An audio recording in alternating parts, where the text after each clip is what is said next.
This is Nationwide 90 FM, owned and operated by Nationwide News Network Limited. We broadcast from our studios at 14 Ocean Boulevard in the Digicel Center, downtown Kingston, Jamaica, transmitting on the FM 90 band, 90.3 from Peters Rock in St. Andrew and Murphy Hill in St. Anne, serving Kingston and St. Andrew, St. Catherine, St. Anne, parts of Clarendon, St. Mary and St. Thomas. 90.5 from Huntley in Manchester, transmitting to St. Elizabeth, Westmoreland, Manchester, Clarendon, rural St. Andrew and parts of St. Thomas. And 90.7 from Cooper's Hill in St. Andrew and Flower Hill in St. James, serving Westmoreland, Hanover, St. James, sections of Trelawney, Kingston, St. Catherine, Clarendon, St. Mary, Portland and St. Anne. Nationwide 90 FM also broadcast on YouTube at Nationwide 90 FM Live and on Flow at Channel 916. Nationwide 90 FM, a new revolution in media. You're listening to Nationwide 90 FM. The time is 6 o'clock. From the studios of Nationwide Radio, morning radio the right way. It's Nationwide This Morning.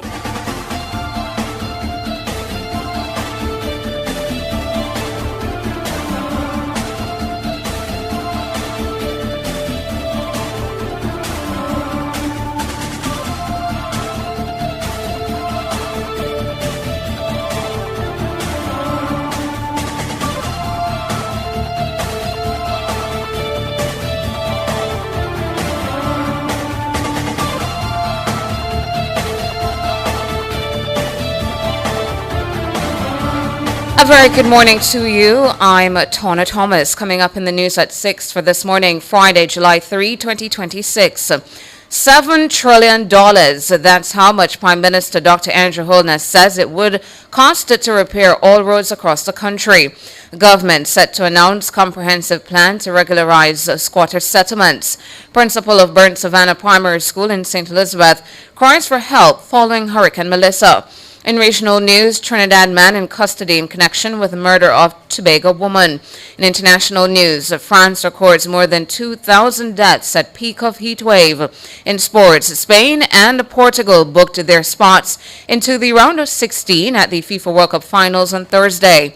And in business, World Cup boom falters as U.S. hospitality jobs fall in June. The details after the break. Win with KFC, big league, join the league. Win a trip to Brazil, all you mean? Yeah. Big deal, meal deal, big match.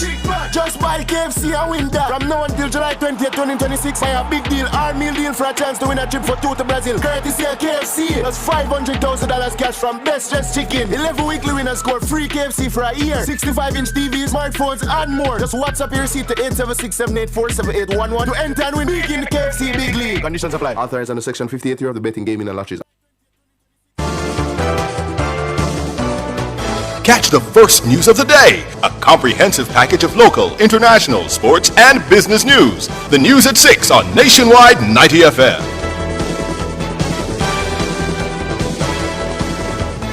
Now to the details. Prime Minister Dr. Andrew Holness says that the government would have to come up with about $7 trillion to repair all damaged roads in the country. He made the comment while speaking at the office of the Prime Minister on Thursday at the launch of the main road component of the Spark program. Someone once asked me, what would it take to repair all the roads in Jamaica that would be in need of repair? Jamaica's national budget, or last budget, was about 1.4 trillion Jamaican dollars. E.G. and Varden tells me that to do a kilometer of road in Jamaica, you would be looking at about 120 to 250 million dollars.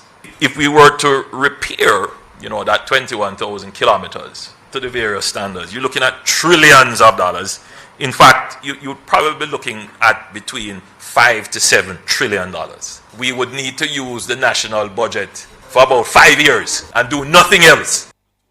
Under the main road component of Spark, 37 main roads are being targeted for significant infrastructure rehabilitation.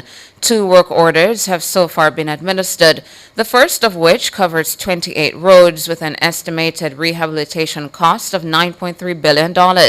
Another 9 roads are covered under the second order with an estimated cost of $4.7 billion. Roads are set to be repaired across 11 parishes. The Prime Minister says ideally the government would spend around 5% of the country's gross domestic product GDP to repair roads. But he says given the need for funding in other areas crucial to the economy, the government is not in a position to channel more resources into road repair. Most developed countries spend around 1 to 2%, 1.5 to 2% of their GDP on their road infrastructure. Jamaica is spending just about 2 to 2.5%. If we're going to make an impact, we probably need to be spending more like 3 to 5%. But that would be significant because the question is, what do we cut? And I've been looking at it to see where else could we divert or what new allocation we could make to spend on roads. And the answer is really there is nothing. Prime Minister Dr. Andrew Holness.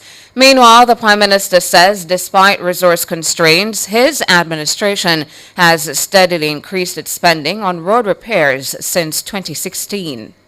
In the previous decade, between 2006 to 2016, on average, the government would have spent something like $8 to $20 billion annually. In the last decade, 2016 to now, the government is spending somewhere in the region of $25 to $75 billion on road repairs. Even if you were to take out inflation, this is still a significant amount of resources that the government is spending on roads. In fact, the government in the last decade has increased spending on roads more than threefold. Prime Minister Dr. Andrew Holness, he was speaking at the launch of the main road component of the Spark program at OPM on Thursday. Permanent Secretary in the Ministry of Economic Growth and Job Creation, Arlene Williams, says the government is to announce a comprehensive plan to regularize informal or squatter settlements. She made the comment while addressing Parliament's Public Administration and Appropriations Committee, PAAC, on Wednesday.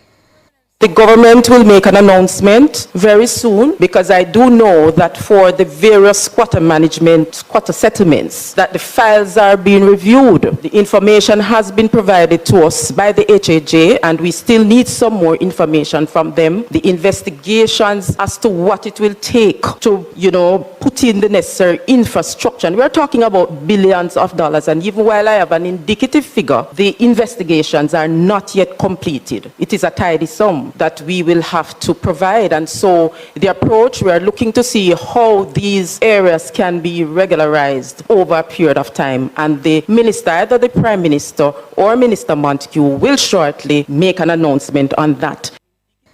Jamaica currently has approximately 700 informal settlements across the island. These communities are home to over 600,000 people. That's equivalent to about 20% of the country's population. The Housing Agency of Jamaica, HAJ, says it would take approximately $70 billion to address informal settlements that are under its Operation Pride portfolio.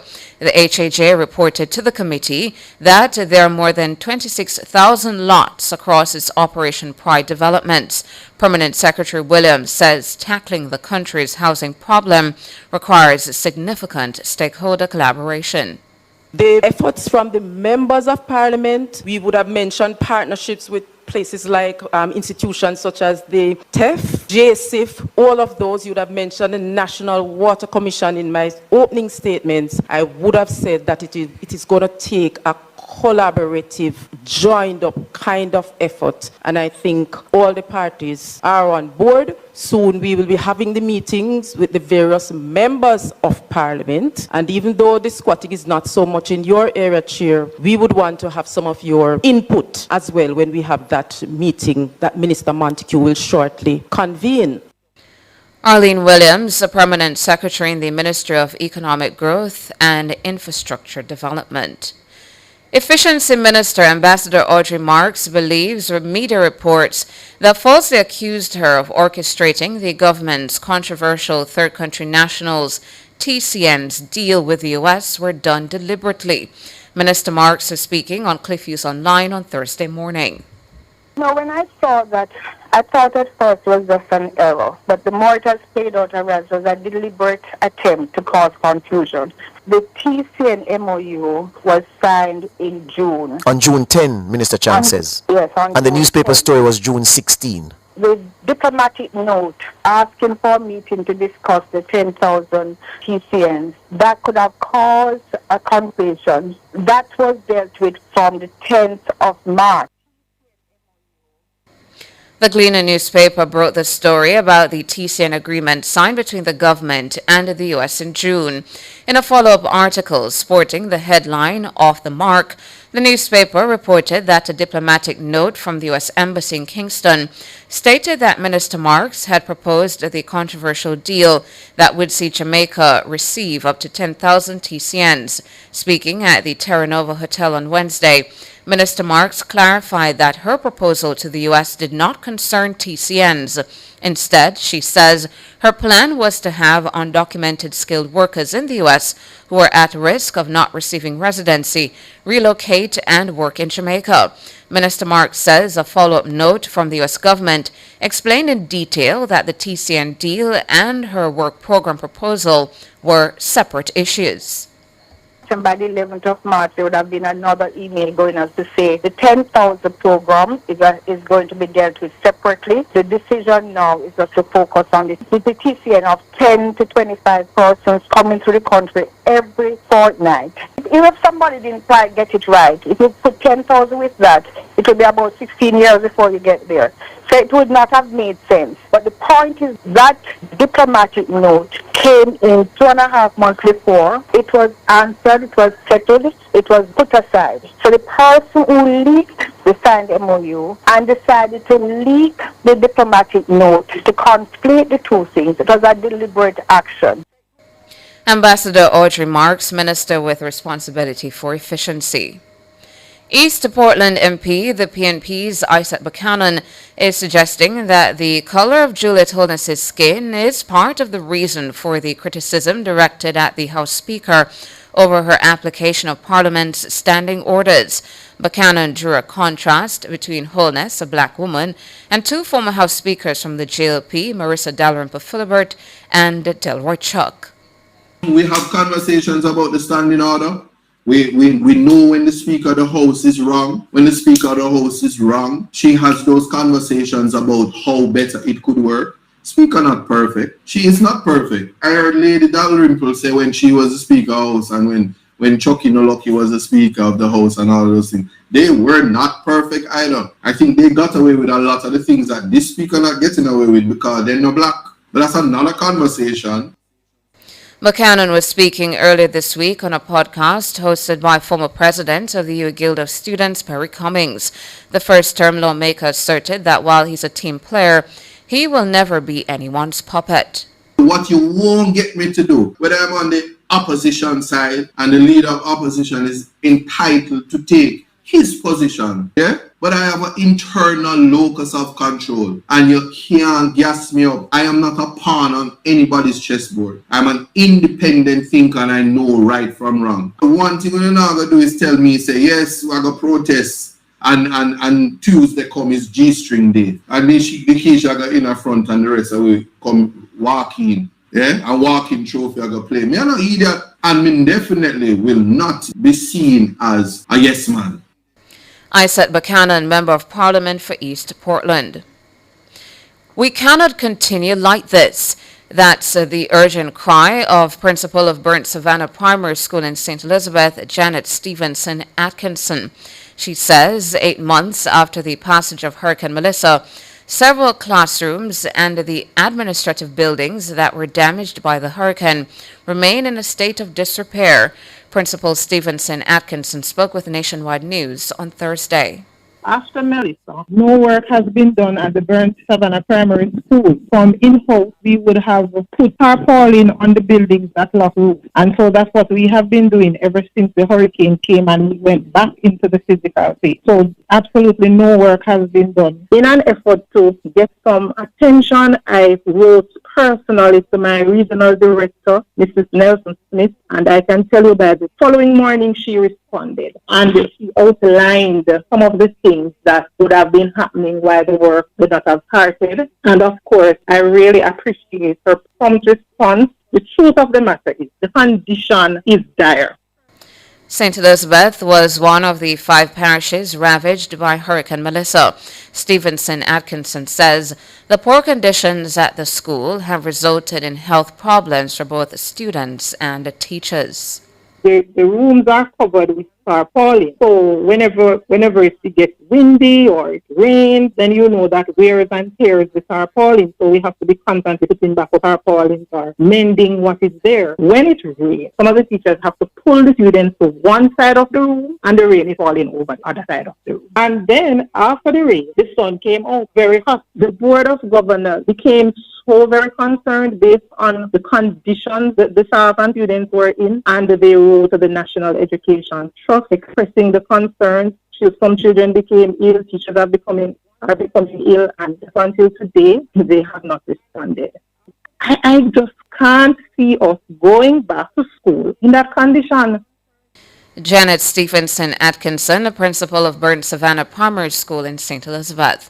Meanwhile, Principal Stevenson Atkinson says that teams from the Education Ministry and the National Education Trust have visited Burnt Savannah Primary to assess the damage. We were visited by a team from our regional director and some other individuals came initially to observe the institution.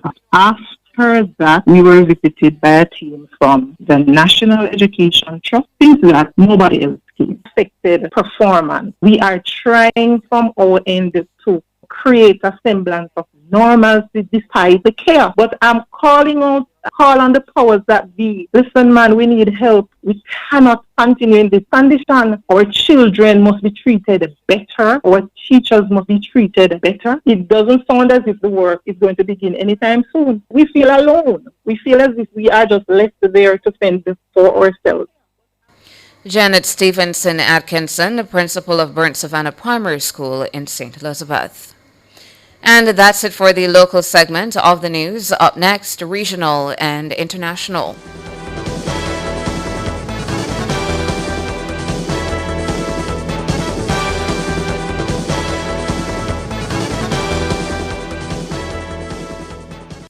It's This Morning on Nationwide 90 FM. The time is 6:17. In minutes, you're covered with Scotia Protect.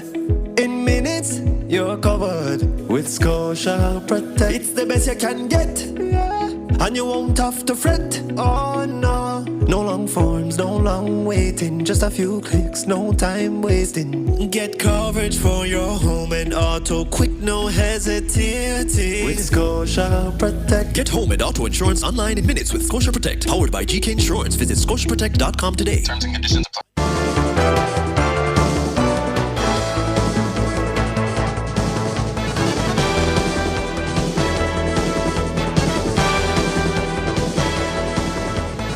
In regional and international news this morning, regional news, a man from South Trinidad is in police custody in connection with the murder of a maintenance security company employee in Tobago.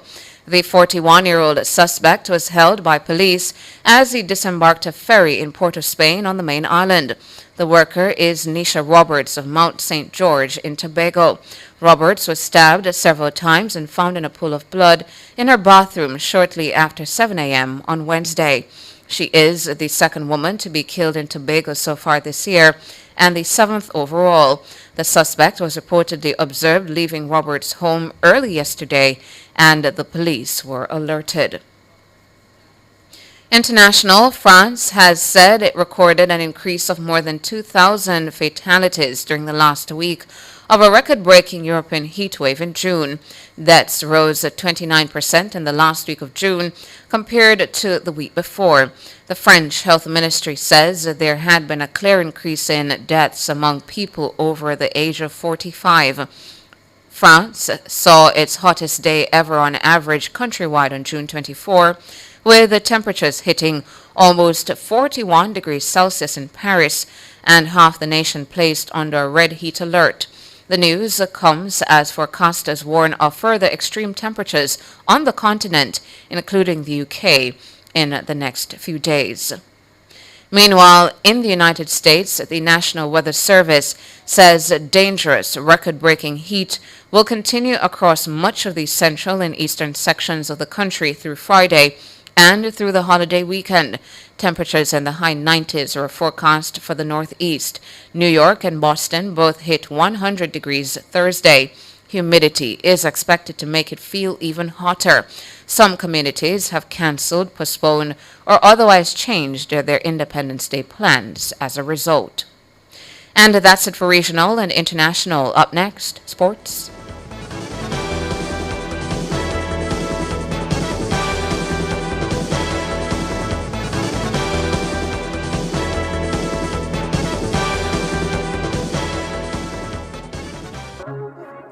Yo, enjoy your Jamaica. UDC summer. A UDC summer, you don't know, sir, Ding Dong Ravers. I tell you, say, start in the 27th of June. Gather your friends, your family, the whole crew, and visit the world's famous Duns River Falls. You see, have 6 sound to go. The 6th person go in free. Start your first visit, collect your Duns River Falls passport, and go and collect some stamp. Can you see, after your 5th visit, the 6th one have free. And look out for UDC Summer Bonfire Saturdays. Check the press for details. Hey, turn up to 25. Turn up to 25. Could I drive out fresh in a MG ride with a staycation, all inclusive flex? Yeah. I touch a million cash. Yes. Smart TV, PS5, and home upgrade. Turn up your winnings this summer with Digicel. Sign up or switch to postpaid or Digicel Plus. Buy a SIM. Top up with 5 bills or more. Buy a 7-day plan or higher. A smartphone deal or just pay your bill. Authorized under Section 58.3 of the Betting, Gaming and Lotteries Act. Promotion period June 24 to September 5, 2026. Visit DigicelJamaica.com for terms and conditions. Win with KFC Big League. Join the league. Big league. Win a trip to Brazil, all you mean? Yeah. Big deal, meal deal, big match.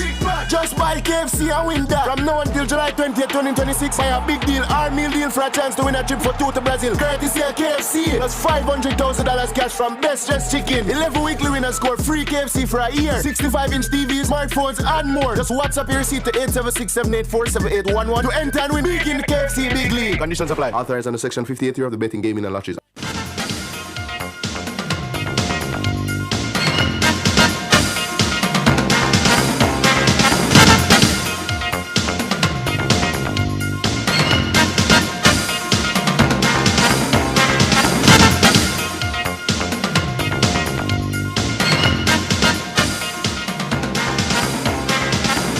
Time now for your morning sports. 2 of Europe's elite, Spain and Portugal, booked their spots into the round of 16 at the FIFA World Cup finals with victories on the penultimate day of round of 32 games.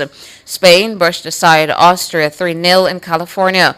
Portugal came from behind in Toronto to beat Croatia 2-1. Spain and Portugal will now meet in a mouth-watering round of 16 clash on Monday. In the late game, Switzerland beat Algeria 2-0. The round of 32 ends on Friday with 3 games. Mo Salah has been passed fit for Egypt's clash with Australia at 1 p.m. Defending champions Argentina battle Cape Verde at 5 p.m. Colombia meet Ghana at 8:30 p.m. Nationwide 90 FM will have live coverage of all 3 matches. The West Indies will begin their quest for a sweep of their 2-test series against Sri Lanka when they meet in the second and final game at the Sir Vivian Richards Stadium in Antigua and Barbuda, starting at 9 a.m. Jamaica time. The Windies took the first game by an innings and 217 runs inside 4 days. White ball captain Shai Hope missed the first test injury, but he is fit and should take his place in the 11. One of the stars of the first test victory, Kemar Roach, is nursing a hamstring niggle and is doubtful for the game. All-rounder Kemo Paul could be drafted into the 11 if Roach fails to recover. Those aside, the West Indies will go in with the core of the team, which broke their 7-game skid. Coach Darren Sammy is looking ahead to the encounter, and he highlighted the role of the Seamers in the first test success. Rafi Rumpel has been a big part of that. When I inherited the test squad, I also knew I had a bowling unit that could take 20 wickets, especially, with the two Josephs and Jaden, and the experience of Kima in there, coming back from the New Zealand tour to now, what he's done is shown his class. But I think it's just attention to detail, trusting in the planning that's been brought forward from us coaches, the analysts, and the most important part is them executing out there. Because we could have all the plans. Plans without execution is just all talk. Darren Sammy.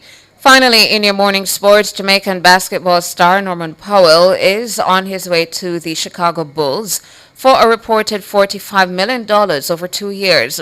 The 33-year-old agreed to the move, with the second year being an option. Powell averaged 21.7 points, 3.5 rebounds, and 2.5 assists per game for the Miami Heat last season, earning his first NBA All-Star selection. The agreement cannot become official until the NBA signing period opens up on July 6. Powell is currently with the Jamaica national men's team, currently in Nassau for a crucial FIBA Americas World Cup qualifier against the Bahamas on Friday evening. Jamaica will also face Canada in Toronto on Monday to complete the 2-game road trip. Jamaica currently sits second in Group B with a 2-2 record, while Canada has already secured qualification with a perfect 4-0 mark. Second Vice President for the Jamaica Basketball Association, Kurt Comrie, says a victory over the Bahamas on Friday would mathematically book the Jam Rockets' place in the next round. It is a very crucial position that we are in. Yes, we are sitting on the second spot on the table behind Canada, who are undefeated now with 8 points. Once we're able to win come tomorrow, Bahamas, that would definitely secure a spot. That's the easy pathway. If not, we have another opportunity when we travel to Canada to try to achieve the same. So everything depends on our performance right now. That will continue our journey into the second round. Another set of games which would, basically place against the Central or South American teams. Kurt Comrie, second vice president for the Jamaica Basketball Association, wrapping up your morning sports.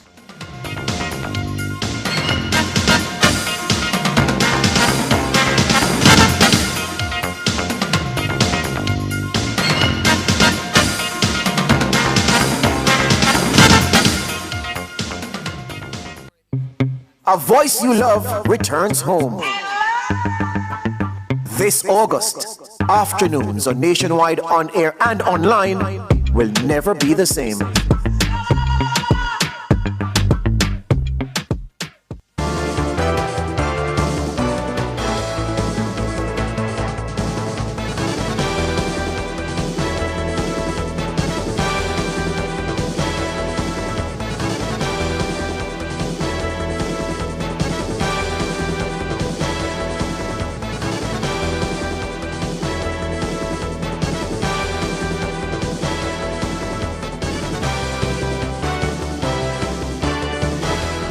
In business this morning, a World Cup jobs boom in the U.S. has failed to materialize, with employment in restaurants, bars, and hotels falling in June. This is according to data from the Bureau of Labor Statistics released on Thursday. Analysts had expected the tournament, being hosted jointly by the U.S., Canada, and Mexico, to lead to an increase in leisure and hospitality jobs. But the sector saw a decline of 61,000 jobs last month. The Bureau says overall employment in the U.S. rose by 57,000 in June, which was lower than expected. Meanwhile, the unemployment rate dipped slightly to 4.2%. The Bureau's previous release reported early signs of a jobs boom in May, with bars and restaurants ramping up hiring to prepare for the World Cup. Europe's top court has ruled Google must pay a 4.1 billion euro fine handed down for using its Android mobile operating system to block rivals. It's the largest penalty the Commission has ever imposed against Google. The European Commission had originally handed out a fine of 4.3 billion euros in 2018, but it was trimmed to the current amount in 2022. The ruling has dismissed an appeal brought by the tech giant. A Google spokesperson says the judgment fails to recognize the firm's significant investment to ensure Android remains open and free, interoperable and free. The spokesperson says the company adapted its agreements to comply with the initial decision back in 2018 and remained focused on continued innovation and openness for users, partners, and developers. And in foreign exchange trading this morning, the Jamaican dollar will open against the benchmark US dollar, selling for an average $159.04. Against the Canadian, the Jamaican will open selling for an average $112.78. And finally, the Jamaican dollar will begin trading for an average $210.89 against the British pound. That's it for business this morning.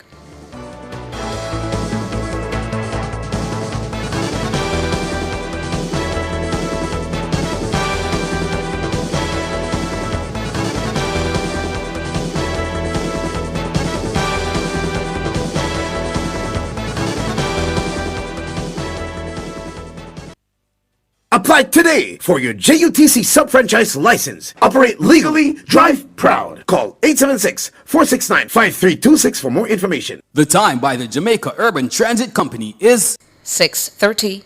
This is an important announcement from the National Water Commission. The National Water Commission is advising that construction has commenced in Montego Bay, St. James on the Phase 1 of the highly anticipated Western Water Resilience Improvement Project. Excavation work has begun in the vicinity of Hospiton in Rose Hall. As a result, for the next 2 to 3 weeks, vehicular traffic has been reduced to one lane heading into Montego Bay. Motorists are advised to proceed with caution and obey all posted traffic signs and traffic personnel in the area. The NWC craves your patience and understanding as we build a more resilient and reliable water supply network to serve you.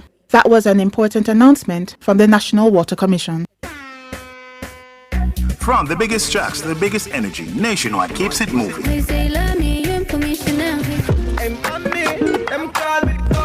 If you love the vibes, come and lock in with us for real. World boss, leave a prison could stop me. Join the Nationwide 90FM Family Club today on Patreon. Practice. God, me say you watch you of me practice. A voice, a personality you love returns to Nationwide this August.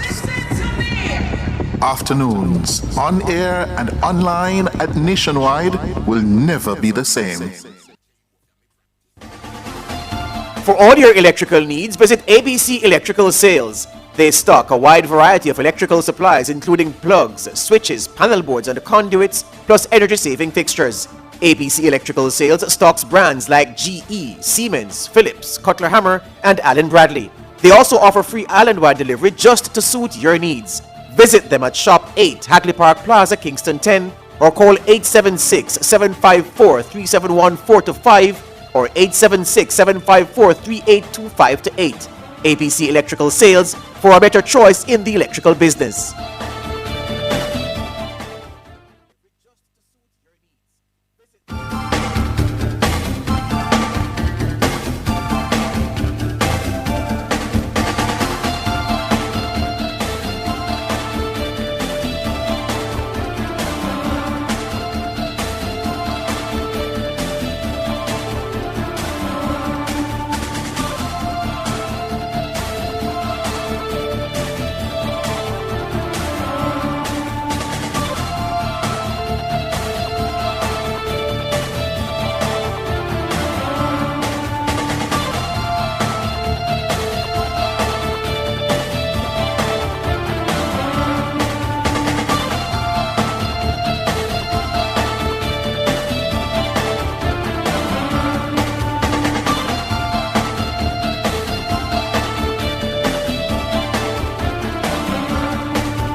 know we finally here, right? Well, It's Friday then, it's Saturday, Sunday, what? It's Friday then, it's Saturday, Sunday, what? It's Friday again, it's Saturday,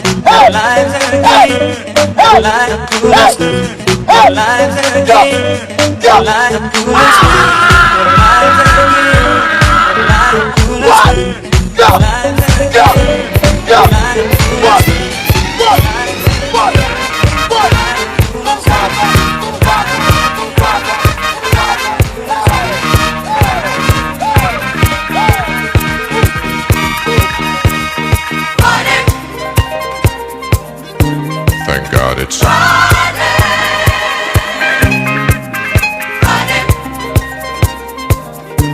Thank God it's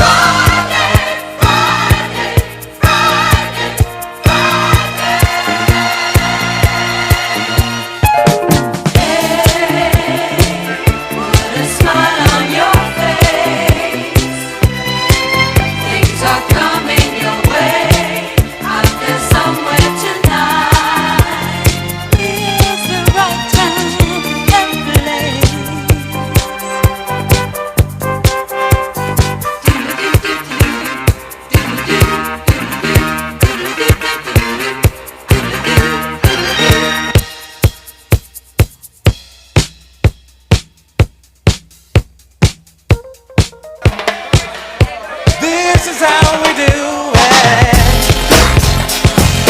This is how we do it. La la la la la.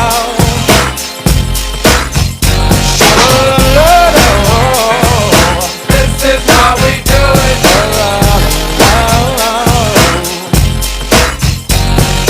This is how we do it. It's Friday night and I feel alright. The party's here on the west side, so I reach for my 40 and I turn it up. Designated driver, take the keys to my truck. Hit the shawl cause I'm faded. Honey's in the streets, say money, yo we made it. It feels so good in my hood tonight. The summertime skirts and the guys ain't canine. All the gangbangers forgot about the drive-by. You gotta get your groove on before you go get paid. So tip up your cup and throw your hands up and let me hear the party say, I'm kinda buzzed and it's all because this is how we do it. South Central does it like nobody does. This is how we do it. To all my neighbors, you got much flavor. This is how we do it. Let's flip the crack with the old school band. This is how we do it. This is how we do it. All hands are in the air and wave from here to there. If you're an OG Mac or a wannabe player, you see the hood's been good to me. And the rest is someone for no occasion.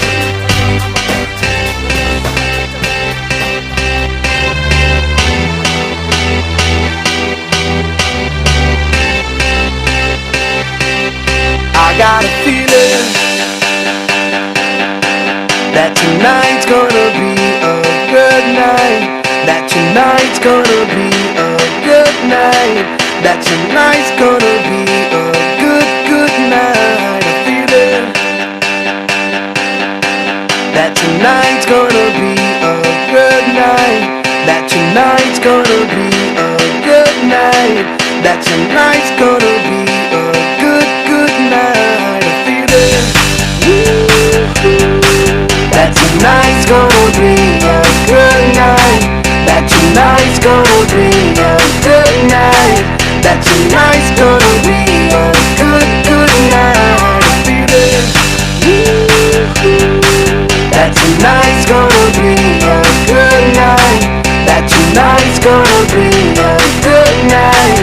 That tonight's gonna be a good night. Good morning, good morning, good morning. It is Friday night.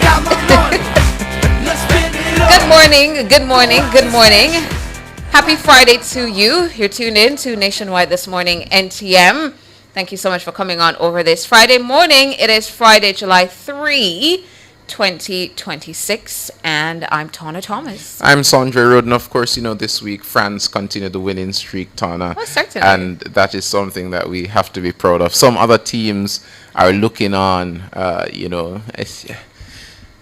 I come here not in solace or solitude for the German fans because I didn't have great expectations for them as they had for themselves. Because either ways, if they got near to our team at any point, they would have been going home. So it's better we spare you the shame. Yeah, and send you home early. I see that this morning, Tana, that they're looking at Jurgen Klopp, former Liverpool manager, to step in for the German team. All these drastic moves now after they're out of the World Cup. Well, Jurgen or whomever you send for, we're confident in our team, and it's been a good World Cup week. It's been a good week. Yesterday's game with Portugal, my goodness, and Croatia, that was a game of the day.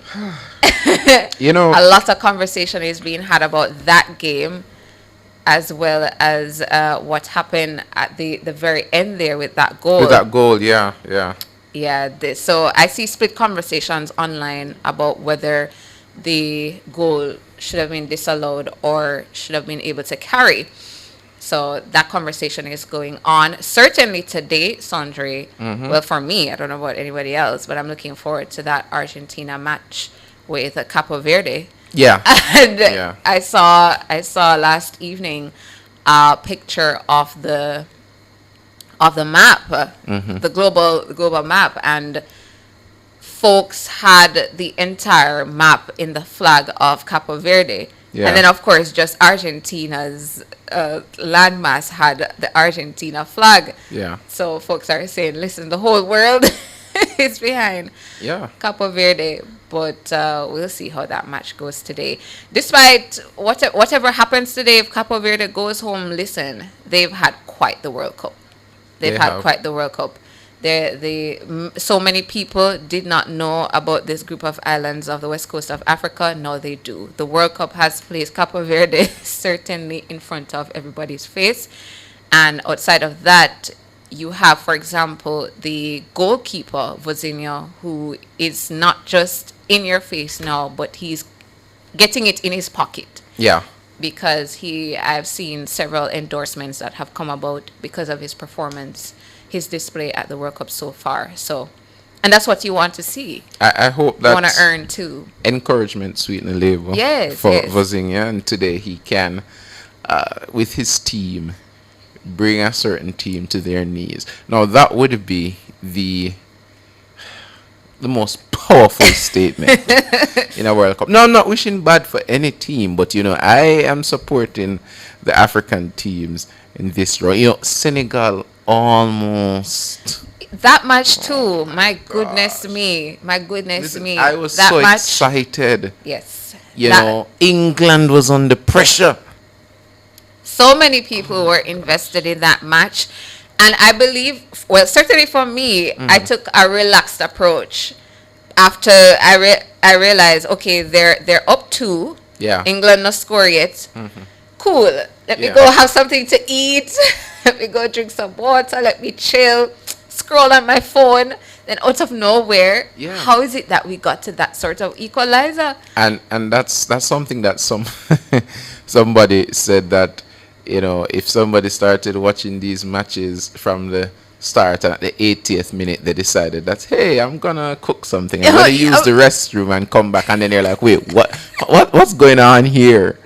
You're like, what's really going on here? And it was similar in the Brazil match. A lot of people take that for granted as well, that it was very similar in the Brazil match. It was 1-1. It was 1-1 for a bit until that last moment of brilliance came through, and they got the victory. But we've seen a lot of these top teams, as we call them, they're held to their knees, Tana. They're struggling to get through these defenses. But I think what a lot of commentators and analysts would say is that they don't have the smaller teams, the teams that are developing, that have not yet gotten to that level of, I guess, high-level international football. Their players, they don't have the endurance to last. And as a result, they get broken down in the end because they're saying, in the end because they're saying, hey, we have gotten this far, and then the other teams just know exactly where to pounce, and they say, Yeah. listen, we're not going home without these goals. Yeah, because even Belgium, like I thought Belgium was out. I thought Belgium was out, but Lukaku is one that, you know, I wouldn't give him a penalty to save my life. Yeah. Based on what he did when he was 18 at Chelsea for the first time, he missed a penalty in the Champions Cup, I think it was, over the summer, and then we sent him out on loan after him missing that penalty.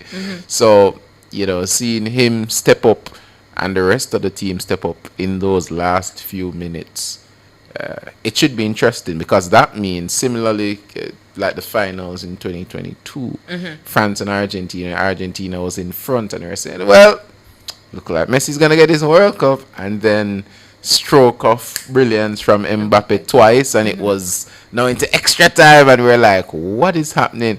Then another goal, then another equalizer, and it was like, but we love that. You know, we love that at the World Cup. I'm sad nothing has gone to penalties just yet that I've seen. Oh, there have been penalties. I don't remember which game it was. that I've seen. I haven't gotten to watch any that has gone there to was penalties. I'm not sure. I don't remember which one it was, but there was a pretty exciting penalty game. Was it Paraguay?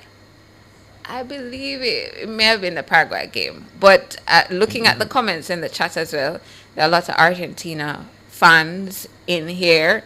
Ashley Jamaican says, Argentina, it's another day for the GOAT. Messi, Messi, Messi. And Mary Jane says, one Argentina. Netherlands versus Paraguay. Yes, so it was a Paraguay game. Yeah, that was a crazy penalty shootout.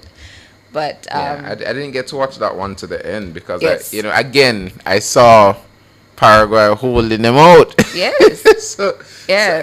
so finding out afterwards, when I left, I then found out that Netherlands was still in. I'm like, oh my gosh, come on, guys, we need to step this thing up. We can't get this good and get this far and not deliver. Thank you, YouTubers Rambling Rose and Kerry Mark. Germany and Paraguay. That was the penalty game. Germany and Paraguay. And Paraguay. Yeah. Paraguay did the thing and are through to the round of 16. Fabian Smith says Argentina to the world.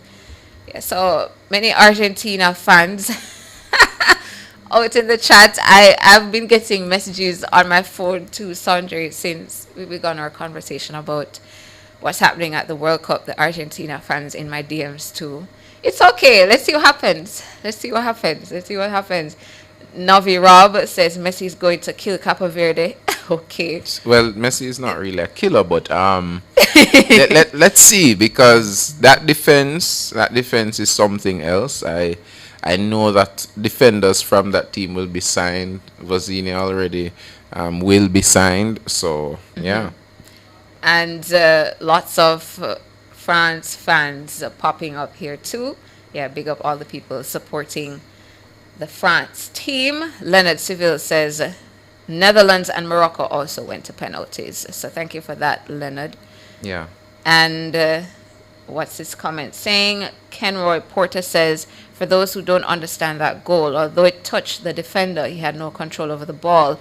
He didn't try to play the ball, and based on the rules, the attacker would be offside. Speaking to the match yesterday with Croatia and Portugal. And Navi Rob says, my teams, Brazil and France. And Wayne Smith saying Argentina is going to lose today. They're going home. All right. And Carleen McCog says, hashtag one team Argentina, hashtag one Messi to the world football. And Kerry Mark says, I hate penalties. 2022, I was in PriceSmart for the World Cup final, and I was on my toes. Kerry says, Argentina is my team. And Michael Bailey says, Argentina will win the World Cup TT. All right. Terrence Jones says, and Terrence says, no to racism in football. Absolutely, absolutely. Kenroy Porter says, Argentina going home today. Sharon running out and saying Brazil. Otis Bennett, also a Brazil fan, out in the chat. Lady Smiley, good morning to you. Popping up with a lot of Argentina flags, so we know where Lady Smiley's support is at. Serena Dawkins saying, no matter what is happening, France all the way. Yes. And KJW says, come through, France. Yeah, and tomorrow at about 4 p.m. we're expecting the round of 16 starts Ends today. tomorrow.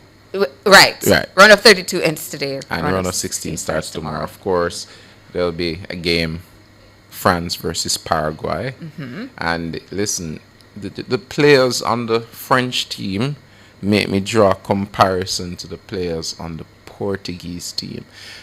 The players on the Portuguese team, they've really let me down this World Cup. I expected more from them, having watched them playing in their club games. You know, they aren't running at defenders, they aren't creating chances. It's just a mundane passing back ball that they're playing. You see, when you give a French player a ball, Tana, it's just magic.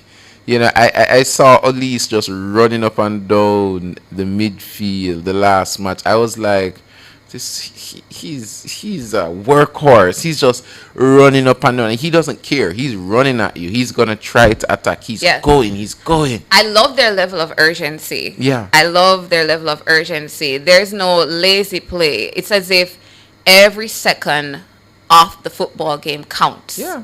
And I love that about how they play. I was saying last night, I was having a conversation. I'm saying it's as if, Sandre, these boys have one mom and one dad and grew up in the same household all of their lives.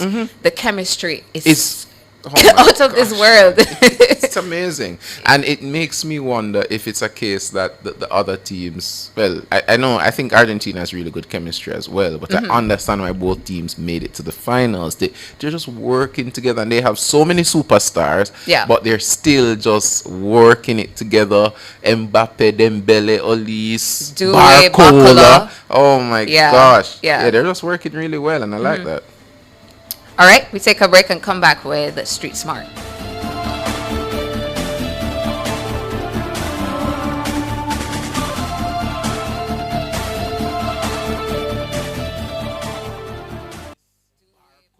The Ministry of Health and Wellness works to ensure the provision of quality health services and promotes healthy lifestyles and environmental practices for all Jamaicans. The time by the Ministry of Health and Wellness is...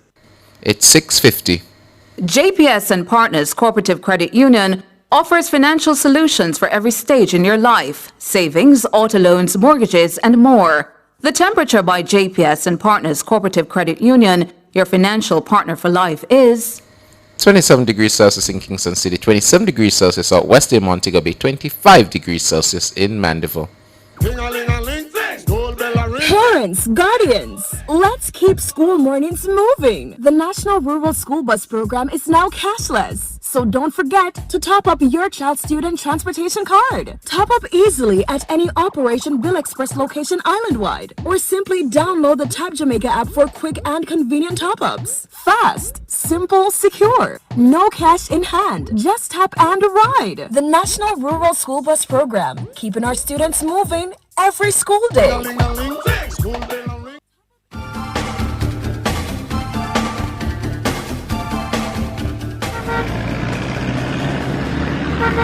When you hear those horns, you know what time it is. It's time for Street Smart with Ludlow McLean. Good morning to you, Ludlow. Good morning, Sandre. Good morning, Tona. Hey to you, Ludlow. Well, I hope France pulls through. I hope France. I hope they pull through, Sanjay and Yes, Tona. yes, not hope they pull through. They will, Ludlow. Let's speak it into being. I hope, I also hope Brazil come to the fore, you know? Go to Street Smart. Street Smart. Anyway, the situation is bright and sunny at the moment, and would be those of you in the Portmore area on Municipal Boulevard now heading out to the Mandela. It's pretty good movement. If you're coming from the Grange Lane area, getting onto Portmore Passage 4 Drive, it's good. You're on Dawkins Drive, coming from places like you're on the Dyke Road, heading towards the toll. Pretty good movement. Dawkins Drive, heading to the toll. Port Henderson Drive, and going all the way around towards the toll, it is good movement. And if you're on the Elsha Main Road right now, it is pretty good coming from that area. So if you're coming out of 2 East and all of these areas, You're going to find pretty good movement all the way to Brighton Narrowhead, and it's not too bad over in Portmore for the time being. So let's see what happens. And by the way, if you're heading downtown Marcus Garvey Drive, the movement is good. If you're coming off the Portmore toll, going on to the Marcus Garvey off-ramp. It's our first report for the morning on the Brighton sunny conditions. It's over to you, Sandre. Thank you, Ludlow. It's now time for a word of the day.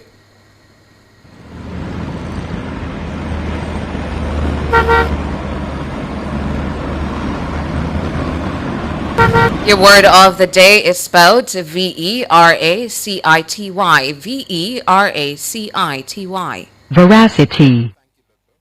Veracity. Veracity. Veracity is your word of the day, a noun, and it means habitual observance of truth in speech or statement. So truthfulness. Veracity is your word of the day. And dictionary.com is telling us that the word was first recorded between 1615 and 1625. To use it in a sentence, the police doubted the veracity of the suspect's story, or we questioned the veracity of his claim. Veracity is your word of the day. Up next, your features at the top of the hour, the news.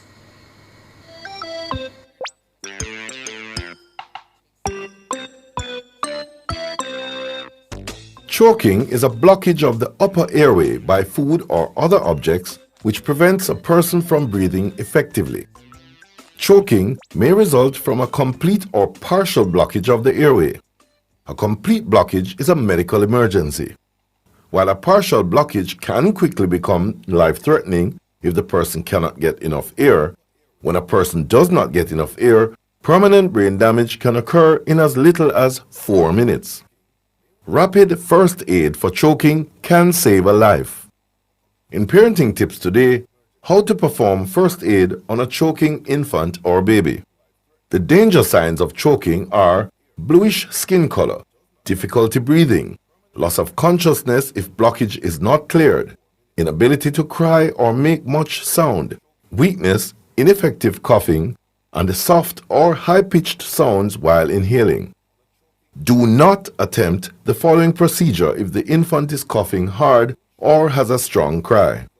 Strong coughs and cries can help push the object out of the airway. Our guide today will be pediatric nurse specialist with the Nicholas Children's Hospital, Linda Nylander, householder. She says the object that is lodged in baby's throat will have to be removed to save the infant's life. To get the object out, you will need to give a series of back slaps and chest thrusts. Let's start with the back slaps. Place your baby face down over your forearm, supporting the head and neck with your hand. You may wish to sit and support your forearm on your thigh. Back slaps are giving down and towards the head, and we'll give a series of 5. Let's try. 1, 2, 3, 4, 5. If the object does not come out and the baby is still wiggly squirmy, no sounds, no cough, no cry, turn the baby face up, supporting his head and neck with your hand. You'll need to give 5 chest thrusts just below mid-nipple line over the center of the chest. 1, 2, 3, 4, 5. No cough, no cry, still wiggly squirmy. Continue back slaps and chest thrust until the object comes out and the baby cries and begins to breathe, or until the baby comes floppy and unconscious in your arms. Linda Nylander, householder, pediatric nurse specialist with the Nicholas Children's Hospital. If baby is unresponsive, shout for help. Give the infant CPR. Call your local emergency number after 1 minute of CPR. If you can see the object blocking the airway, try to remove it with your finger. Only try to remove the object if you can see it. That's it for parenting tips today. Next time we'll focus on how to perform CPR on an unresponsive infant or baby.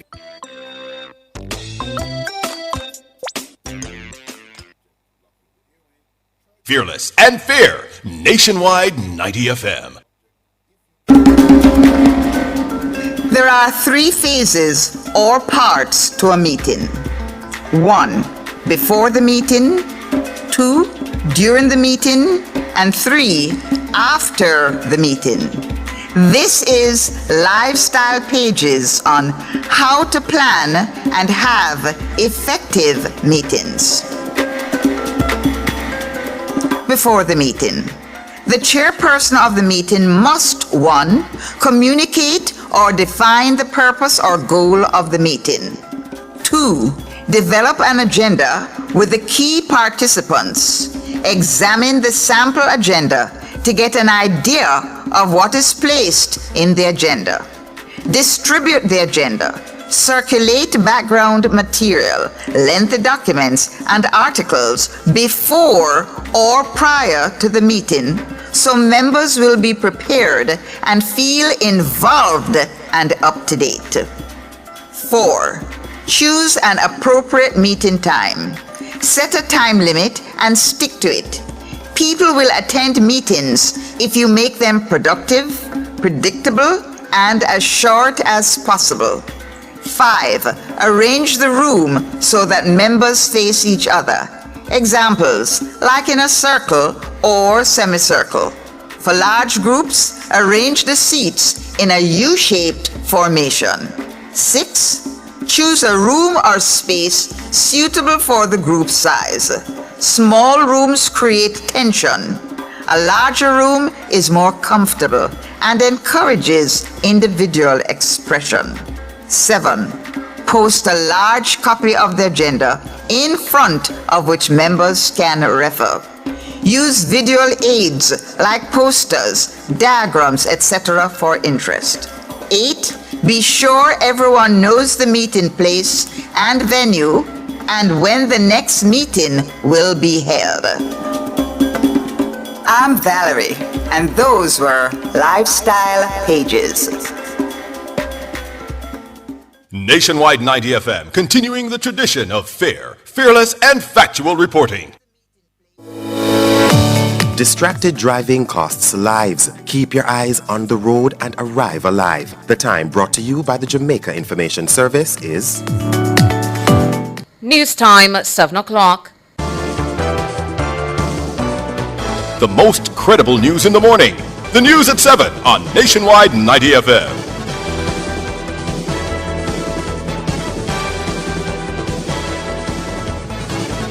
Coming up in the news at 7 for this morning, Friday, July 3, 2026. $7 trillion, that's how much Prime Minister Dr. Andrew Holness says it would cost to repair all roads across the country. Government set to announce comprehensive plan to regularize squatter settlements. Burnt Savannah Primary School in St. Elizabeth cries for help following Hurricane Melissa. And in international news, France records increase of over 2,000 deaths at peak of heat wave. The details after the break.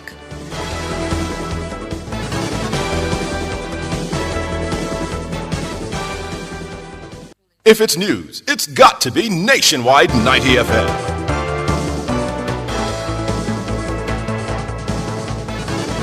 Now to the details.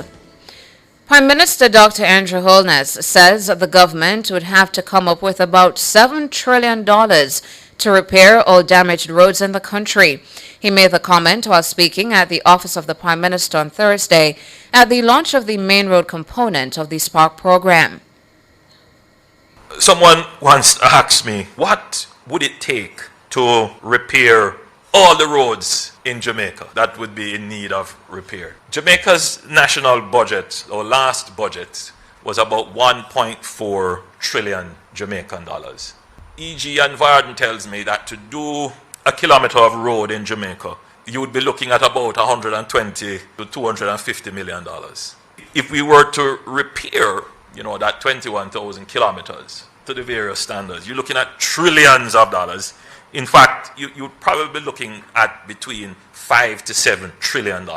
We would need to use the national budget for about 5 years and do nothing else. Under the main road component of Spark, 37 main roads are being targeted for significant infrastructure rehabilitation. 2 work orders have so far been administered, the first of which covers 28 roads with an estimated rehabilitation cost of $9.3 billion.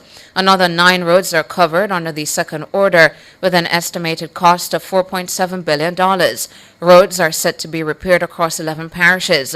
The Prime Minister says ideally the government would spend around 5% of the country's gross domestic product GDP to repair roads.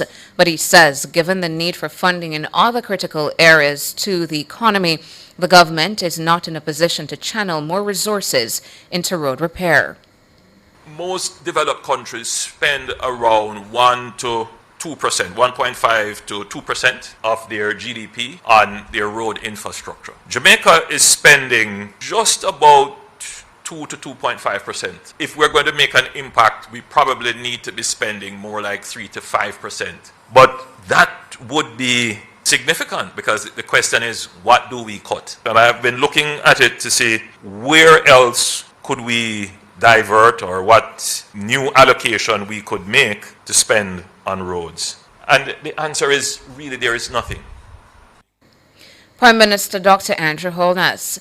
Meanwhile, the Prime Minister says despite resource constraints, his administration has steadily increased its spending on road repairs since 2016. In the previous decade, between 2006 to 2016, on average, the government would have spent something like $8 to $20 billion annually. In the last decade, 2016 to now, the government is spending somewhere in the region of $25 to $75 billion on road repairs. Even if you were to take out inflation, this is still a significant amount of resources that the government is spending on roads. In fact, the government in the last decade has increased spending on roads more than threefold. Prime Minister Dr. Andrew Holness, he was speaking at the launch of the Main Road component of the Spark program at OPM on Thursday. Permanent Secretary in the Ministry of Economic Growth and Infrastructure Development, Arlene Williams, says the government is to announce a comprehensive plan to regularize informal or squatter settlements. She made the comment while addressing Parliament's Public Administration and Appropriations Committee, PAAC, on Wednesday. The government will make an announcement very soon because I do know that for the various squatter settlements that the files are being reviewed. The information has been provided to us by the HAJ and we still need some more information from them. The investigations as to what it will take to, put in the necessary infrastructure. And we're talking about billions of dollars, and even while I have an indicative figure, the investigations are not yet completed. It is a tidy sum that we will have to provide. And so the approach, we are looking to see how these areas can be regularized over a period of time. And the minister, either the Prime Minister or Minister Montague, will shortly make an announcement on that. Jamaica currently has approximately 700 informal settlements across the island. These communities are home to over 600,000 people. That's equivalent to about 20% of the country's population. The Housing Agency of Jamaica, HHA, says it would take approximately $70 billion to address informal settlements that are under its Operation Pride portfolio. The HHA reported to the committee that there are more than 26,000 lots across its Operation Pride developments. Permanent Secretary Williams says that tackling the country's housing problem requires significant stakeholder collaboration. The efforts from the members of parliament, we would have mentioned partnerships with places like institutions such as the TEF, JSIF, all of those you would have mentioned, the National Water Commission. In my opening statements, I would have said that it is going to take a collaborative, joined up kind of effort. And I think all the parties are on board. Soon we will be having the meetings with the various members of parliament. And even though the squatting is not so much in your area, Chair, we would want to have some of your input as well when we have that meeting that Minister Montague will shortly convene. Arlene Williams, the Permanent Secretary in the Ministry of Economic Growth and Infrastructure Development. Efficiency Minister Ambassador Audrey Marks believes the media reports that falsely accused her of orchestrating the government's controversial third country nationals TCN's deal with the U.S. were done deliberately. Minister Marks was speaking on Cliff Online on Thursday morning. When I saw that, I thought at first it was just an error, but the more it has played out around, it was a deliberate attempt to cause confusion. The TCN MOU was signed in June. On June 10, Minister Chan says. Yes, on And the June newspaper 10. story was June 16. The diplomatic note asking for a meeting to discuss the 10,000 TCNs, that could have caused a confusion. That was dealt with from the 10th of March. The Gleaner newspaper broke the story about the TCN agreement signed between the government and the U.S. in June.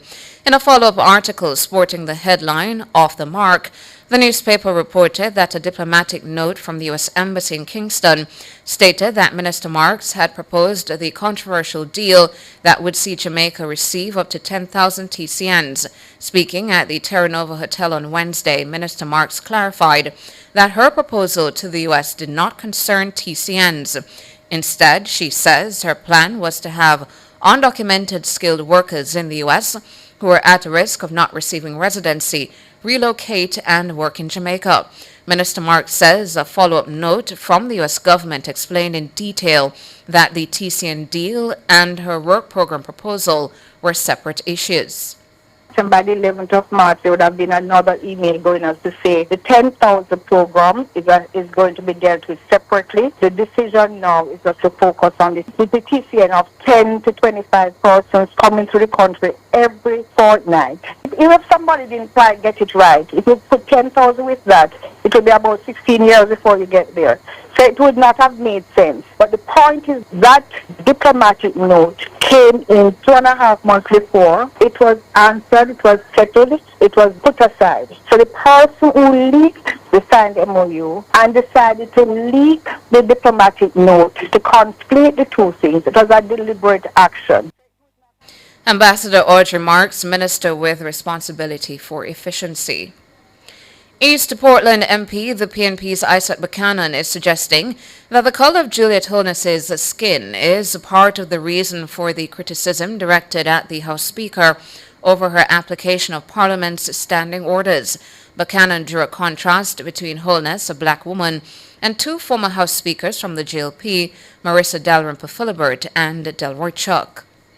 We have conversations about the standing order. We know when the Speaker of the House is wrong. When the Speaker of the House is wrong, she has those conversations about how better it could work. Speaker not perfect. She is not perfect. I heard Lady Dalrymple say when she was the Speaker of the House and when Chucky Noloki was the Speaker of the House and all those things, they were not perfect either. I think they got away with a lot of the things that this Speaker not getting away with because they're no black. But that's another conversation. Buchanan was speaking earlier this week on a podcast hosted by former president of the UWI Guild of Students, Perry Cummings. The first-term lawmaker asserted that while he's a team player, he will never be anyone's puppet. What you won't get me to do, whether I'm on the opposition side and the leader of opposition is entitled to take his position, yeah? But I have an internal locus of control and you can't gas me up. I am not a pawn on anybody's chessboard. I'm an independent thinker and I know right from wrong. The one thing you're not going to do is tell me, say, yes, we're going to protest and Tuesday come is G-string day. And then the Keisha got in the front and the rest of it come walk in. Yeah, and walking trophy I go play. Me I'm not idiot and me definitely will not be seen as a yes man. Isaac Buchanan, Member of Parliament for East Portland.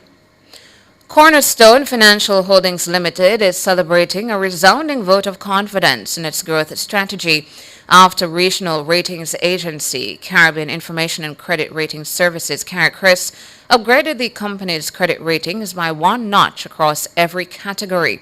The ratings agency similarly handed the company a stable outlook to match. Siobhan Campbell tells us more. The upgrade lifts Cornerstone to JMA Plus from JMA for local currency obligations on the Jamaican national scale and to JMA from JMA minus for foreign currency obligations. On the regional scale, the group climbs to carry A- from carry BBB+, and to carry BBB+ from carry BBB for foreign currency. The carry crease says the upgrade reflects a markedly improved business risk profile at Cornerstone and its subsidiaries following a year of bold reorganization and acquisition. The agency points to a stronger market position, sharper operating efficiency, better risk management, and a richer, more diversified stream of earnings. Carrie Cree says its stable outlook rests on the high likelihood of sustained growth and improving efficiency across the Cornerstone Financial Holding subsidiaries over the next 12 to 15 months, underpinned by strategic partnerships, expanding digital capabilities, and healthy capital and liquidity. Founder and Group President and Chief Executive Officer Paul Simpson hails the upgrade as independent recognition of the work done to strengthen the group. A centerpiece of the review period was the completion of the group's reorganization under a financial holding company structure. It's a move designed to enable consolidated supervision by the Bank of Jamaica and to sharpen governance, risk oversight, and capital management. Barita Financial Group Limited now stands as the holding company, with Barita Investments and Barita Merchant Bank folded into the reorganized structure.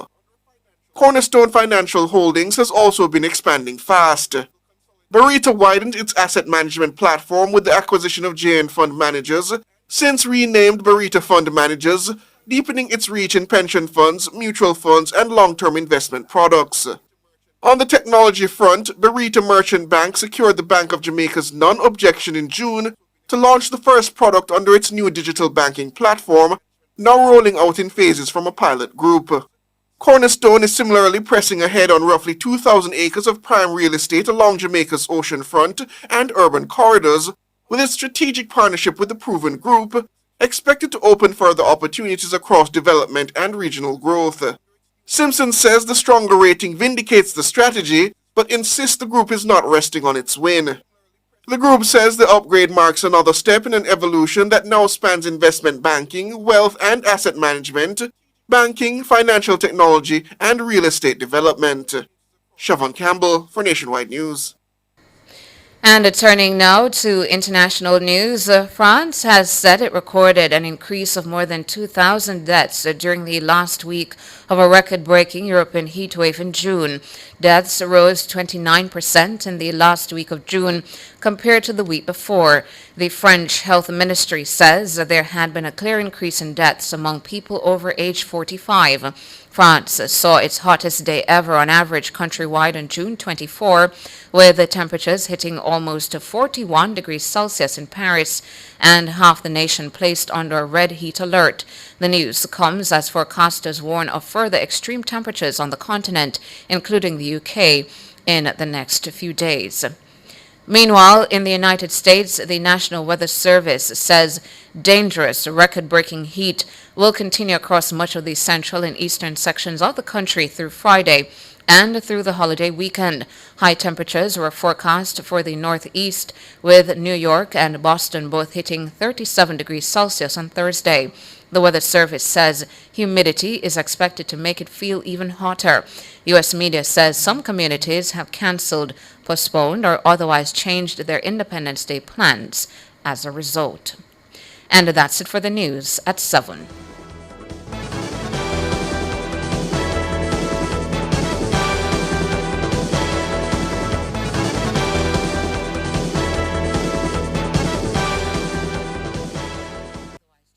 Sign up for the JN Money Card. It's safe, convenient, and free. The time by JN Money is 7:16.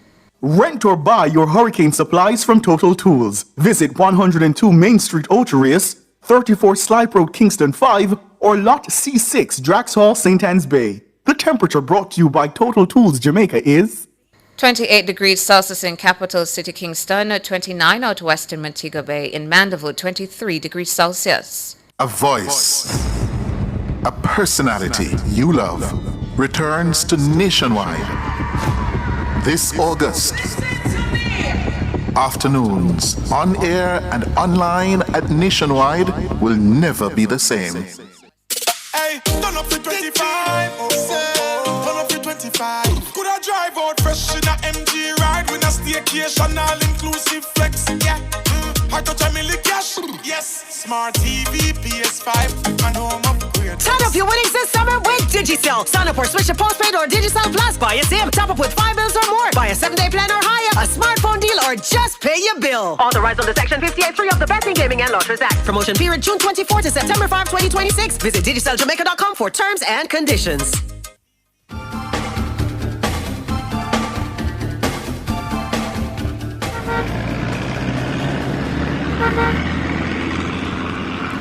That time of the morning when we get our second report of Street Smart with Ludlow McLean. Hey to you, Ludlow.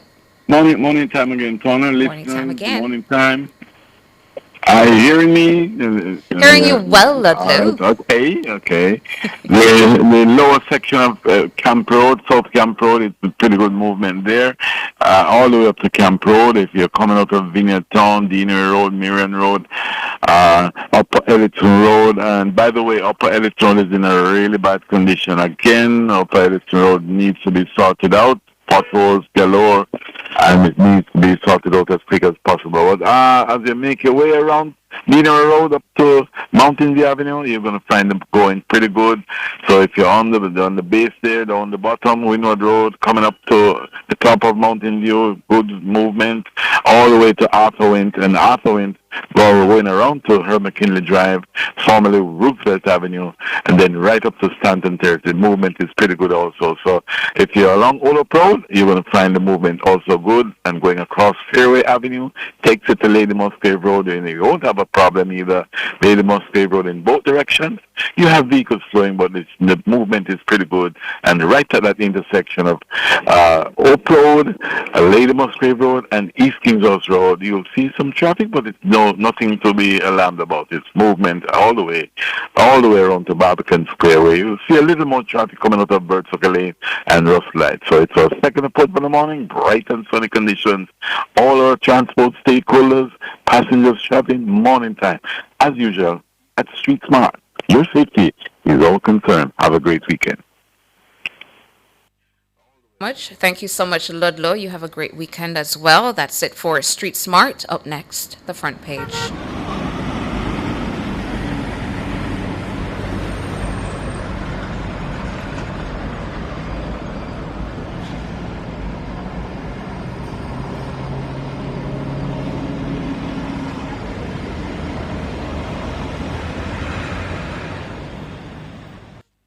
Front Page is brought to you today by ABC Electrical Sales, for a better choice in the electrical business.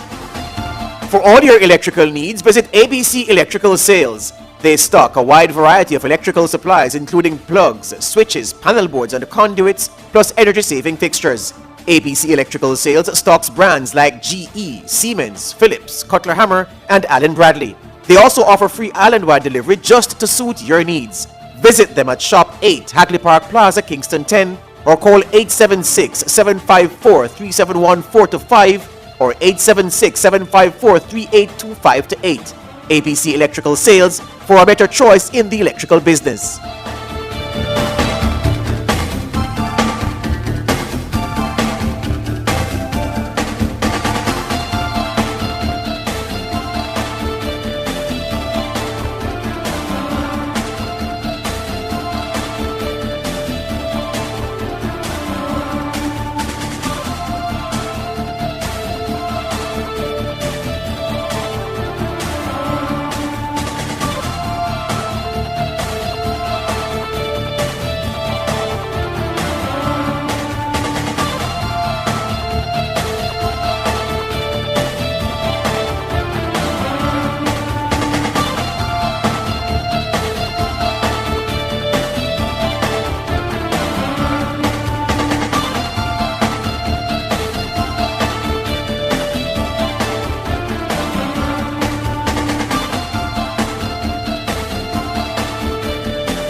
We're back with you. It's Nationwide this morning. Of course, we're on the front page. On the front page this morning, we have lots and lots for you on Nationwide this morning. I don't know if you're just joining, but if you are just joining, remember that tomorrow we have, of course, a France game, and we expect that you are live and direct. Ton and myself, will be live and direct. Certainly.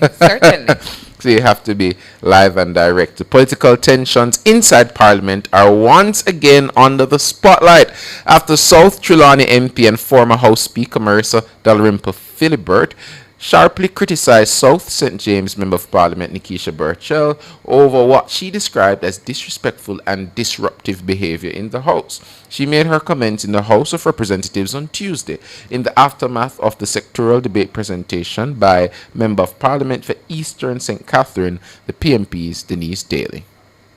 Never before have we had the type of behavior, and I'm calling it as I see it. The member from South St. James, I am saying particularly to her, I have never seen anybody behave to any speaker the way she has done. Member that spoke just before me, I'm saying to you, although you have had difficulties, and although you have said things, and although I have never heard you behave the way that the member from South St. James as a female has brought into this parliament. Burchell recently compared House Speaker Juliet Holness to a woman who controls her husband. She made the allegation after she was called out for breaches of the standing orders. Burchell has been involved in several contentious off-microphone exchanges in Parliament recently, including when she told Prime Minister Dr. Andrew Holness to give to his wife a satirical gift he brought for opposition leader Mark Golding. She also raised eyebrows when she told a podcast that she's rumored to be intimately involved with the Prime Minister. Burchell again took aim at Andrew and Juliet Holness while addressing a PNP meeting in Northeast St. Anne on the weekend. This year, Madam Speaker decides say, I'm a garden house in name of Holness House. A freedom house and a share the queen and our king over there so she can protect him. Yes, ma'am. At one point in her intervention, Dalrymple Philibert spoke to Burchell directly. She's young, she's new, she's female, and we have a female speaker. And it doesn't matter what you do about the standing orders. If you revise it 1,000,000 times over, the speaker's ruling must always be respected. And I'm saying to you now, maybe many people will not say it openly. I stand this afternoon because I feel strongly about it. Let me tell you something. Never before has anybody been as disrespectful. Nobody has behaved the way you have behaved. Marissa Dalrymple Philibert, South Trelawney Member of Parliament, speaking in the House on Tuesday. Burchell declined an opportunity to speak after Mrs. Dalrymple Philibert concluded her presentation. This morning, we examine what this means for parliamentary standards, political leadership, and public confidence in Jamaica's democratic infrastructure and institutions. We're now joined by former PMP General Secretary and political commentator Maxine Henry Wilson, political commentator Kevin O'Brien Chang, and political commentator Dr. Nadine Spence. Good morning, ladies and gentlemen. Good morning. Good morning, everybody. Good morning. All right, I'm going to start with Dr. Spence. How significant are Marissa Dalrymple Philibert's criticisms given her experience as a former House Speaker? I think what is instructive for me in the intervention is the need for the intervention. And I think it was timely because I think some of the comments or the kinds of stereotypes and tropes that the MP that she thought to address is playing into about how women are positioning themselves in the parliament and how women are relating to each other. It's very damaging for women present in political leadership. And, often people don't understand the journey that it took for women to get to where they are in the parliament. And we're still very much a minority. And I think the personalization of the politics in the way it has been personalized, the attacks that have been mounted in the parliament and the statements that have been said have very much sexist and just out of pocket, and we shouldn't expect that from women. Typically what we talk about when we advocate for women's leadership is that women bring a difference, that women bring a kind of focus on the core and real issues, that, you know, women cut to the chase, and that women do a lot more work when they enter the parliament. And I think this is not what we are seeing. What we are seeing is a trivialization of the female voice, of the woman's voice in parliament. This idea that the woman is focusing on the personal, this idea that women cannot discuss big issues, this idea that women cannot get along, which is perhaps the most damaging one. Yeah. I think that MP4 is just leaning into the sexist stereotypes in a very, very damaging way. And so that when you listen to some of the things being said about women now on the street, like people like me, in what people knowing what I do, people are coming to me, you see why people don't give women a chance, you know, things that I don't agree with that statement. But it gives people the space to say some of the things and to lean into some of the behaviors and practices that have kept women out of spaces of power. And it's damaging. It's damaging for the democracy, it's damaging for women, it's damaging for all of us. Based on that comment about it being damaging for women, democracy, etc., Maxine Henry Wilson, what are the standards of conduct that are expected of members of parliament in the House? Well, first of all, let me endorse what Dr. Spencer said. Parliaments have historically been rambunctious, but we have been rambunctious around issues, and I don't think that the Jamaican Parliament has been any more rambunctious than, say, Taiwan or South Korea, where they had to literally fight. But our thrust and parry, to use the fencing analogy, is around issues, not around personalities and people's personal relationships. I think that is crossing the boundary of debate and discussion. It is damaging. What we have to do is to just reset. And the speaker also needs to reset. She needs to ensure she's not seen as somebody who is unfair, as we say in the Jamaican parlance. That she establishes equity. But everybody can't go about violating the standing orders, even though aspects of the standing orders, I think, are clumsy and maybe illogical and out of date. But there is a process to change it. And once we start taking upon ourselves the responsibility of desecrating and denigrating, then the whole thing falls apart. We are already quite a disorderly society, and I don't think the parliamentarians should play into that kind of narrative of disorder. I have no problem with the debate about minimum wage. You know, every political party get up and say, oh, it should be more. And everybody wants it to be more. We know why it can't be more. That's fine. But when we now start talking about people's personal relationships, I think that's crossing the boundaries. Kevin, how do you see it? Well, you know, I think this young lady has lost view of what a parliamentarian is supposed to be. They're legislators, lawmakers. Apparently she seems to think it's just another way to get followers on social media. You know, she's acting like, not like a parliamentarian, elected MP, but like a performance artist. She clearly just wants attention. It's like, you know, you see it on TikTok, Instagram, these things, where these people do all kinds of things to get attention. They almost don't care what they do, as long as they get the likes and the, you know, such like that. That's all they care about. And that's what this young lady is coming across as. She doesn't seem to be interested in her constituents or the country. It's about me. I want more likes, more publicity, and the media is unfortunately feeding her. I don't think this issue is really worth much. This week we saw with Georgia, a big fight broke out in Georgia, in the country Georgia. We saw it online, and it happens all the time. As Ms. Mackin said, South Korea and Taiwan. We see much worse behavior all over the world. In fact, our parliamentarian have always said our parliament is one of the best in the world. They laugh and joke with each other. You know, I don't think you see much laughter and friendliness as much as we have in Jamaica. But some people come with a wrong idea of what they're elected to do. And this young lady, as I said, she is actually a performance artist, and the media really should stop giving her oxygen, and I believe, because it just makes it worse. The more attention she gets, the more she wants. And I think the media really is making a tempest out of a teapot. Hold for us there. We're going for a quick break, and after this, we'll have more.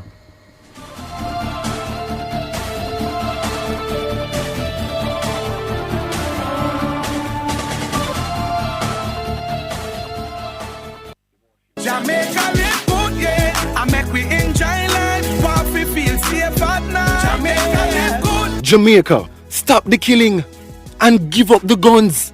Just live good now. The time brought to you by the Ministry of National Security and Peace is... It's 7:33. This station raised me. It gave me a voice. And if Nationwide has ever meant something to you, come on in.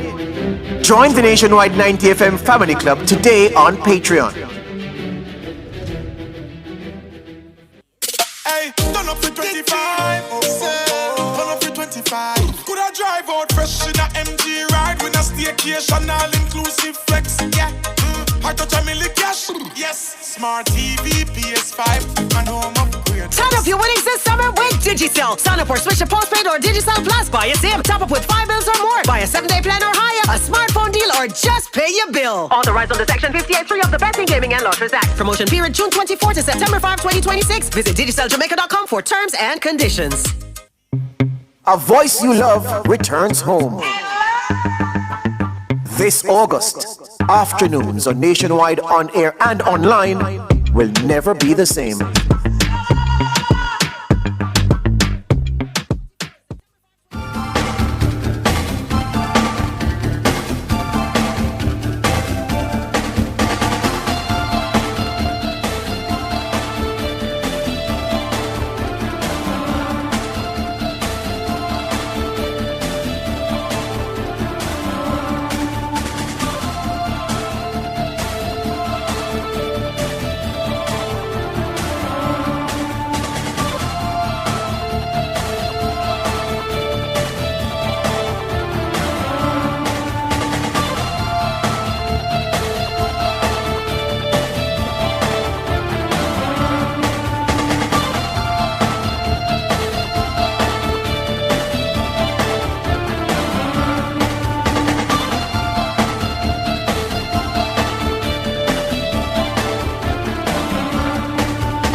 We're back with you. It's Nationwide this morning. Of course, we have with us former PMP General Secretary and political commentator Maxine Henry Wilson, political commentator Kevin Abranchang, and political commentator Dr.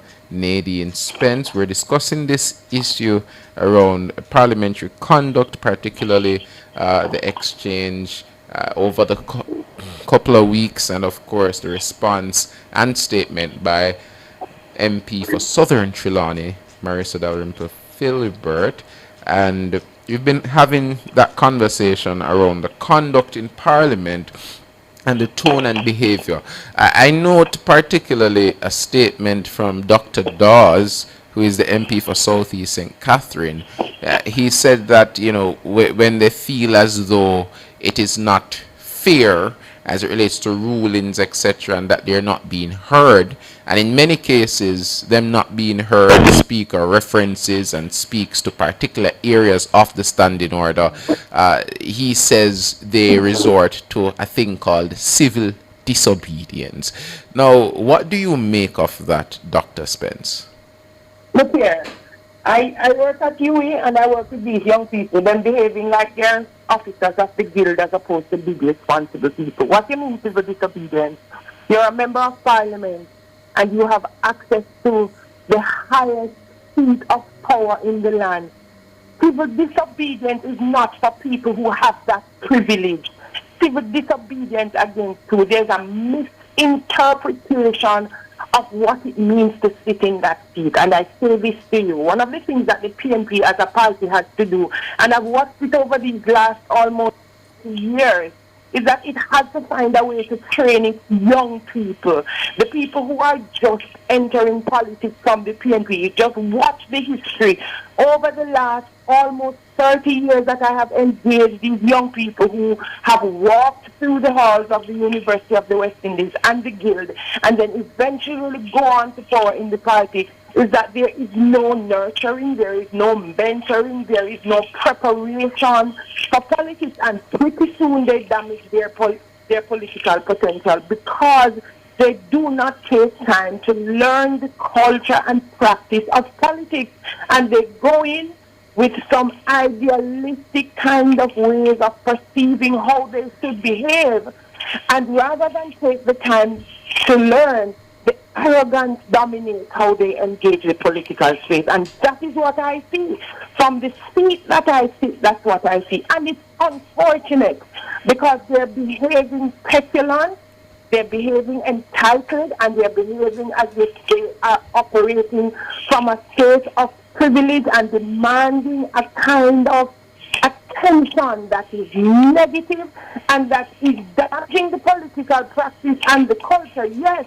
But it is doing so much damage to them. And because I knew them when they came on campus as young, positive, energetic people, I cannot help but wonder what is it about the People's National Party that is not doing what it is supposed to do in terms of preparing the next set of leaders who will lead the party and eventually the country. What Dodd said is complete foolishness, civil disobedience in the parliamentarians. So what do people do? What do the regular citizens do? So on that point, Dr. Spence, I'm going to take your point over to Maxine Henry Wilson on the comment that was made as well about the time and place for things to happen, because what we've seen is that there are some areas in Parliament at times, and there are different types of protests. Of course, we saw that issue with Angela Brown Burke. We saw other issues with all the member of Parliaments on the opposition side standing, saying that they demand that this person speaks. For whatever reason, they disagree with the Speaker's ruling. But I'm drawing that parallel to the fact that in the past, the opposition has held some really good press conferences where they lay out their issues, and those press conferences are covered by the media. They lay out their issues, if it's not a case that they get all of these things aired in Parliament. And we saw that with the NARA bill and a number of other things. Is that not an approach that they can take now with these other issues, Maxine Henry Wilson? Well, I think Dr. Spencer is a little hyperbolic in what you said, a little bit of exaggeration. I think where I would come from is that it is very important for people to come through the system in terms of the political organization, because that gives you a sense, first of all, of what it is and why you are, and who, what, and why you are representing. And it gives you a sense of what the People's National Party stands for and has stood for historically. My experience is that most of the persons with whom I have had collegial relations are persons who have come through the system and who have an understanding. And when we had, when we used to have something called the President's Council, which was something that was inaugurated at the time of Comrade P.J. Patterson, where you actually took young people, and many of them are around now and have been in the political fray, but that you have to understand there is a foundational understanding that it really is not about you. You are really just the vessel. And that you have to also remember that you are representing not just your constituency, but the People's National Party and what the party stands for. And yes, in the past and in the recent past, I've had people like Danny Buchanan of the blessed memory, but it was all done in a sense of we are preserving the integrity and the yes of the Parliament. It was not an attempt to destroy. Now, yes, I agree that the Speaker herself has to be very careful about how she carries out her responsibilities. There must be a sense of equity. However, and how we respond should not tarnish the image. When it is all said and done, what they said, the whole lot of politician and them dash us away. right? Because they feel that what we're doing in there is wasting time. So the party has to go back to some of the principles of grooming our representatives, of making sure that the persons who represent us understand what the party stands for, and that is brought out in terms of how we conduct ourselves, not just in Parliament. I mean, you know, you're going to get a great applause when you disrupt the Parliament, because you're not the government. If you're the government, you'll be upset about it. So when you go to a meeting and you say unkind, not even just unkind, it really is just ungracious things about persons who lead us. Yes, you can say them in a way which shows that you know, it is the turn of the language that is important. But we don't seem to have that anymore. We just talk, you know, the way we talk is like we're talking on the street. So we have to be careful. So all of us, and the whole legitimacy that we should bring is undermined and eroded. Because nobody's, you know, yes, you're strong adherents and when they say, oh, wonderful, continue to mash up the Parliament. When it's your turn to run the Parliament, you're going to get the same reaction publicly. Yeah. So we have to be very careful. And Kevin, Maxine Henry Wilson spoke to the point of equity in how the House Speaker is doing her job of enforcing the standing orders. Certainly, in this cycle of Parliament, there's greater or stricter enforcement of those standing orders, which has been argued against what conventions used to be in the past in relation to standing orders. But on the point of equity, though, Kevin, your assessment of how the House Speaker, Juliet Holness, has been doing her job, do you believe that there's some sort of partisanship based on what you have observed, or is there equity in how she's enforcing those standing orders? There is zero evidence of any partisanship. In fact, I feel sorry for the poor lady. Sometimes she comes across like a school teacher in kindergarten, where they're going on like children. Not only the PNP too, sometimes it's in the JLP, people behavior. But it's like an adult in a room of children. The way they're going on, you shake your head sometimes and say, my God, they have no sense of behavior, of brought up, say, as we say in Jamaica. So I don't read evidence the current speaker is any more biased than any speaker who I've seen before. No, but what we have seen is the pushing of the boundaries. And I guess social media is to blame. Once upon a time, you know, Parliament, you saw they behaved, they didn't feel the eye of the world around them. But now, apparently, they think they are actors in a movie or something. And everything they do is so critical and they want attention. And when it comes to talk about the PNP, I think the elders need to set an example. You know, leadership matters, you know. These new MPs, you know what's the voice they're calling on it, the new MPs, the first term MPs of the PNP. And a lot of them seem to be taking their cue from their elders. And, you know, let's be blunt. How good has the behavior of the elder and the senior leadership of the PNP been in Parliament? Not very good a lot of the time. Look on Miss Brownberg the other day, taking up the mace, just trying to draw attention to herself. There's no other purpose of what she did but drawing attention to herself. Look at me, listen to me, right? You know, the PNP still have some good folks, you know. Julian Robinson, Philip Paulwell, they've got respect so they behave. They're gentlemen, so to speak. And I can imagine Norman Manley looking down and said, by God, this is not the party that I created, and it's not the example I would have wanted our parliamentarian to set for the common man. And as I said, the PNP seniors should be upgrading these people, the first term MPs, who they're not behaving.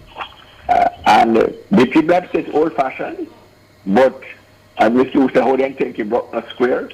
We expect, Jamaicans have always expected the parliamentarians to set an example. Gentlemen and ladies, so to speak, the older folks would say. But they expect a certain level of behavior from them. And it applies to both sides. Because Mr. Warmington, not that the PNP alone behave badly. Warmington and some others in the jail can behave badly. But the elders need to talk to the young folks. I said, is this the example you want to set for the younger folks and show what the country is about?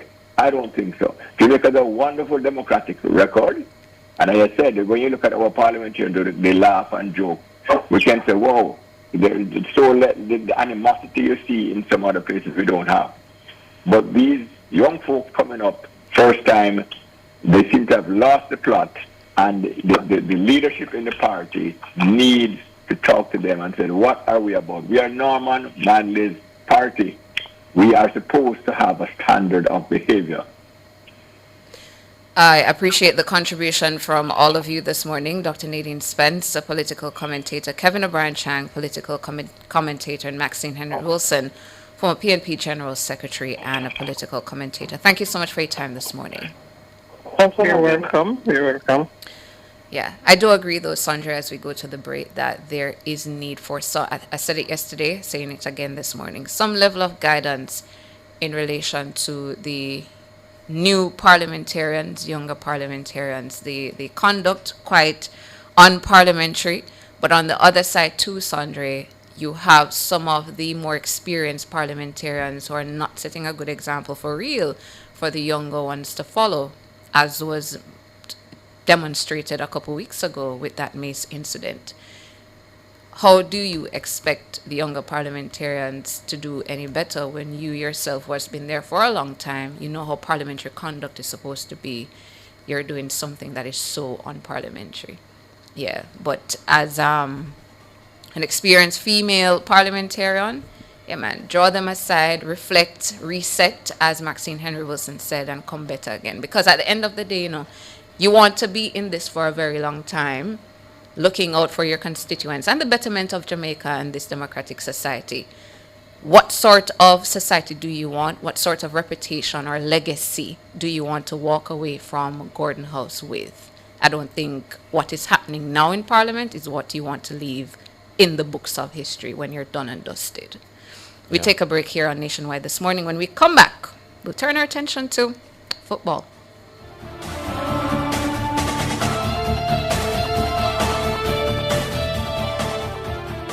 For all your scales and food processing equipment, call Advanced Scales and Equipment Limited at 876-968-9612 to 5. The time by Advanced Scales and Equipment Limited is... It's 7:50. Hawkeye is protecting homes, businesses, and communities with trusted security solutions. The temperature by Hawkeye, securing what matters most, is 28 degrees Celsius in Kingston City, 29 degrees Celsius in Montego Bay, and 24 degrees Celsius in the cool hills of Mandeville. Mega Mart, that's value by far. You can get it all here at Mega Mart. Mega Mart, that's value by far. You can get it all here at Mega Mart. Mega Mart, the best value by far. My Mega Mart, the best value by far. Summer just got a whole lot cooler because ACs are now available at Active. Active Home Center has just introduced a brand new range of ACs, and we're making it even easier to keep you cool. But you'll want to move fast. Purchase any Bally or LG air conditioner from Active, and we'll give you $15,000 to put towards your next store-wide purchase. New AC and $15,000 to spend in store. That's a double win, but only for a limited time. Don't miss out. Head in store to Active Kingston or shop online today. Conditions apply.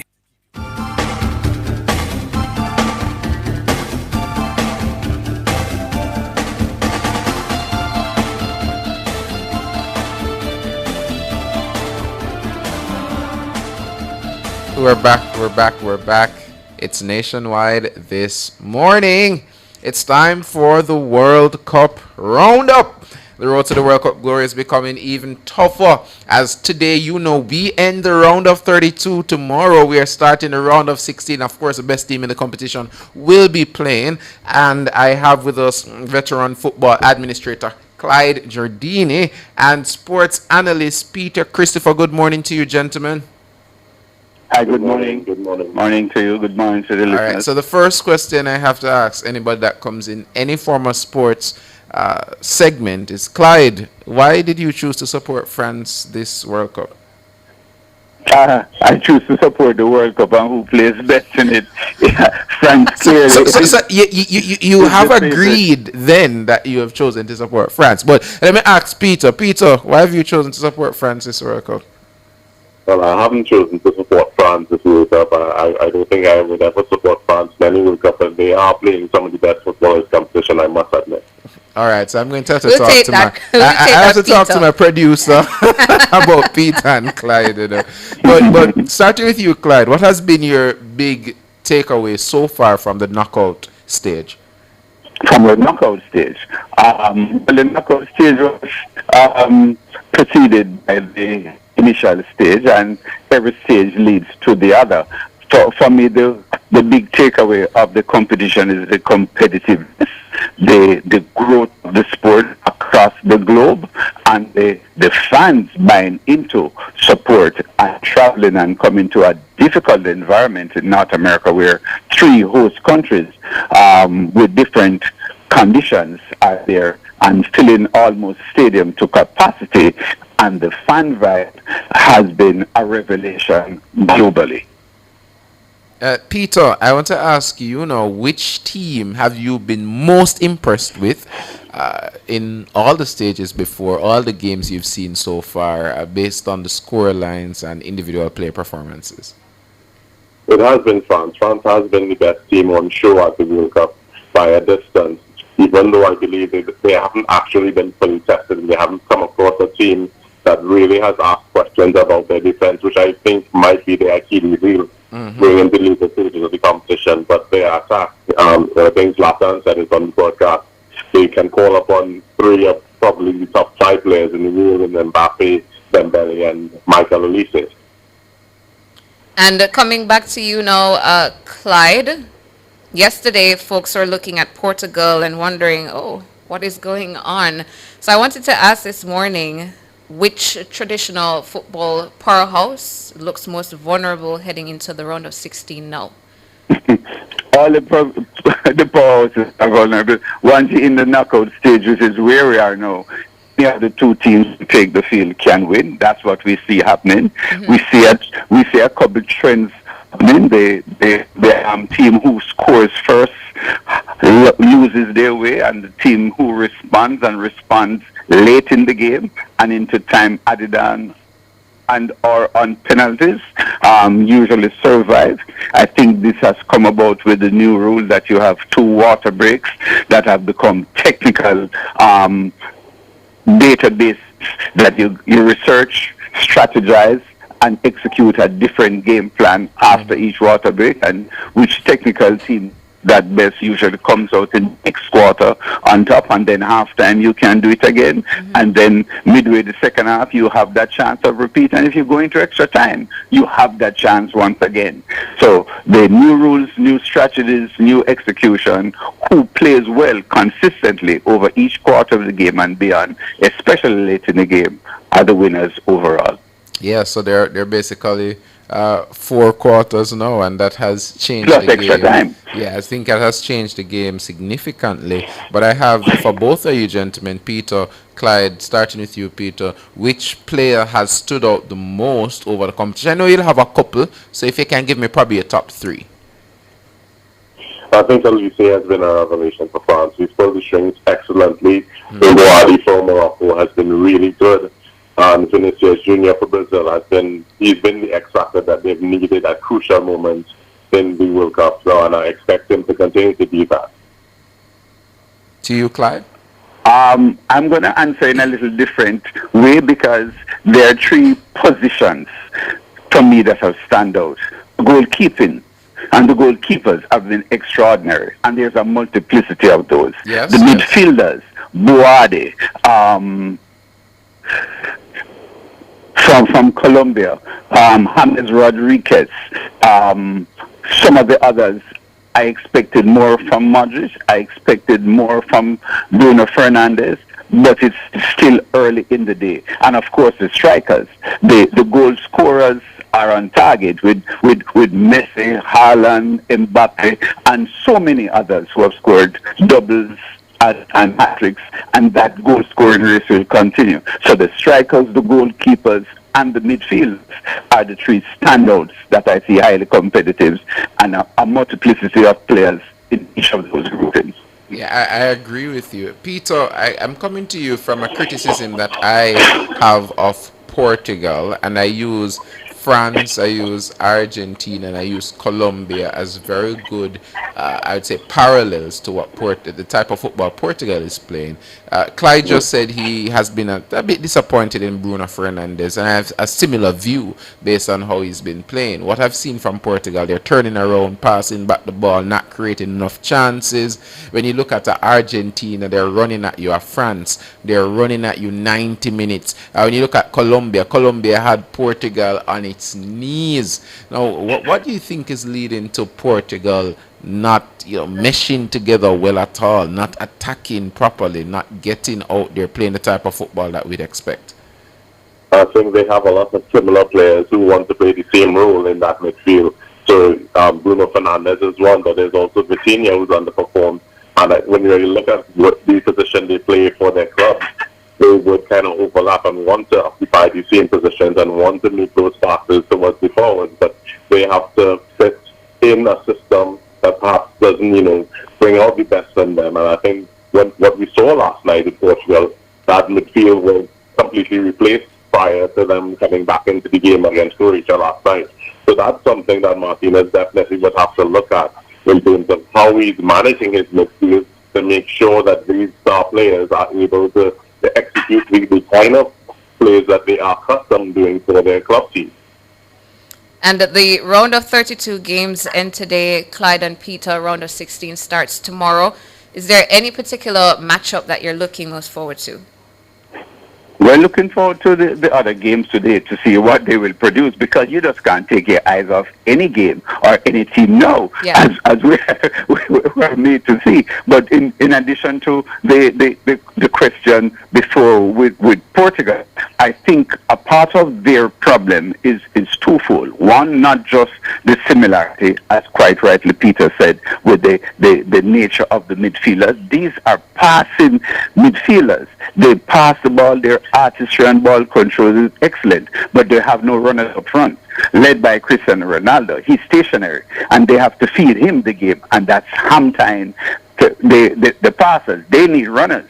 And you saw even after they took him off in minute 81 last night, the centre forward who came on scored because he was mobile and athletic, and that's what they need. You can't keep going forward to nobody who is running in the spaces between the lines or behind the fence. When he did it once, he scored his second goal and flipping to the far post, but he can't do it. He's not physically capable, and he's a little older in the tooth, I dare say, at age 41. Yeah. Thank you, Clyde. Thank you, Peter, for joining us this morning. Thank you. All right, we'll go for a break, listeners, and then we'll have Across Jamaica. But of course, we want you to watch out because, of course, round of 32 today and round of 16 starts tomorrow. It is the World Cup, and that's the World Cup roundup.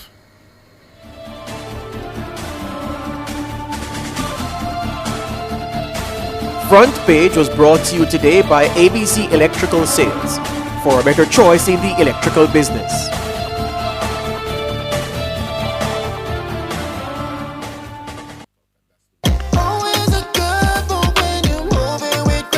The time by Grace Good Move is 8:01. From the mountainside to seaside, countryside to townside, inside and outside, it's Across Jamaica this morning.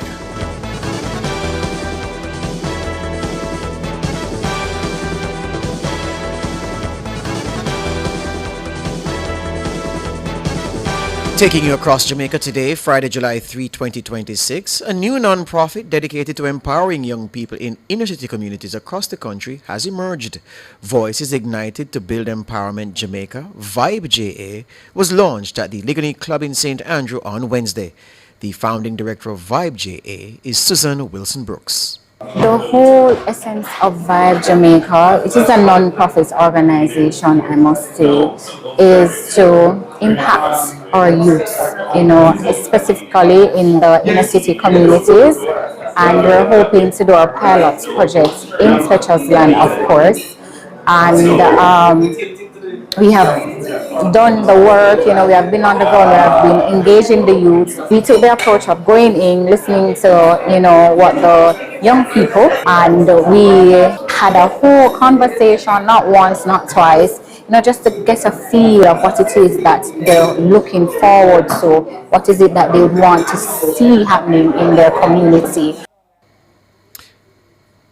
That's Susan Wilson Brooks. She is the founding director of Voices Ignited to Build Empowerment Jamaica, Vibe JA, a new non-profit organization dedicated to empowering young people in inner city communities.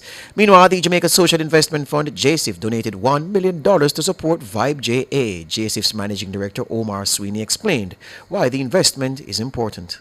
So this afternoon, we're here supporting the launch of Vibe, a new NGO in West Kingston. And we have been working in West Kingston for 30 years. In fact, the first project JSIF did is a community center in West Kingston. So we stand proud because all the years of the physical infrastructure as well as the governance, working with the youth and seeing some of those youth now growing into leadership positions to the point of launching their own NGO, I had to be here in support.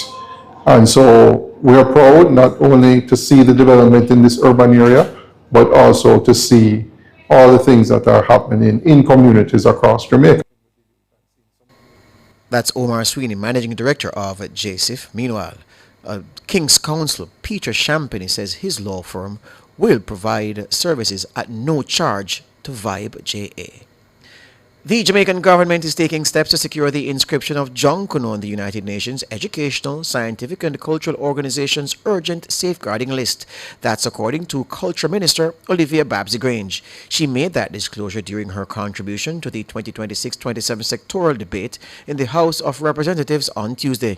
Junkuno is a vibrant historic masquerade tradition practiced in Jamaica and the wider Caribbean. It features a band of masqueraders dressed in ornate costumes depicting a number of characters dancing and parading through the streets. Junkuno is typically celebrated around Christmas time. Minister Grange says the push for UNESCO inscription is intended to revive and protect the traditional cultural practice. She says the inscription would unlock funding through UNESCO's Intangible Cultural Heritage Fund. According to Minister Grange, the initiative forms part of the ministry's ongoing efforts to safeguard Jamaica's rich cultural heritage and ensure traditional cultural expressions are preserved for future generations. That's Across Jamaica on this Friday morning.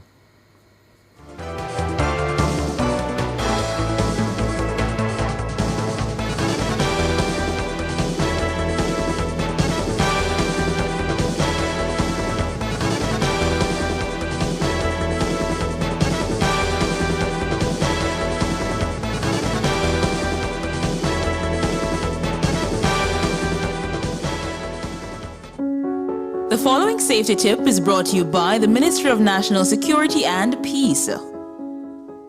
Avoid leaving valuables on car seats or other areas where they are visible from outside, as this can attract unwanted attention. Stay alert, stay vigilant. The preceding safety tip was brought to you by the Ministry of National Security and Peace. For all your electrical needs, visit ABC Electrical Sales. They stock a wide variety of electrical supplies including plugs, switches, panel boards and conduits, plus energy-saving fixtures. ABC Electrical Sales stocks brands like GE, Siemens, Philips, Cutler Hammer and Allen Bradley. They also offer free island-wide delivery just to suit your needs. Visit them at Shop 8, Hagley Park Plaza, Kingston 10 or call 876-754-3714-5 or 876-754-3825-8. ABC Electrical Sales, for a better choice in the electrical business.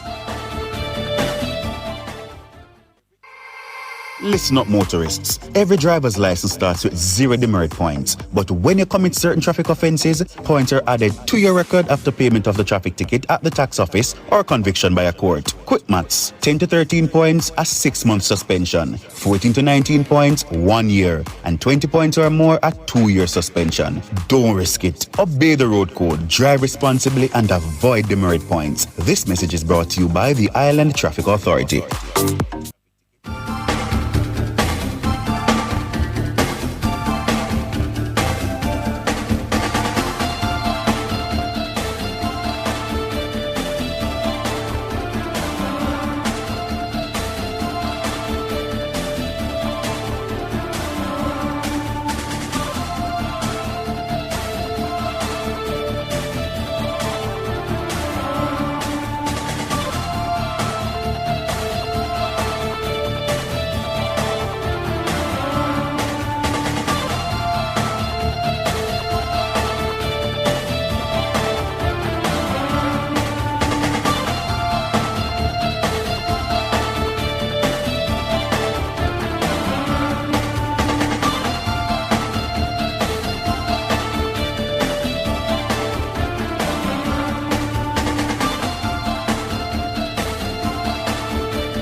We're back with you. It's Nationwide this morning, and you know what time it is. It's always time for the World Cup, and if you're a France supporter, you know you have a special place in my heart.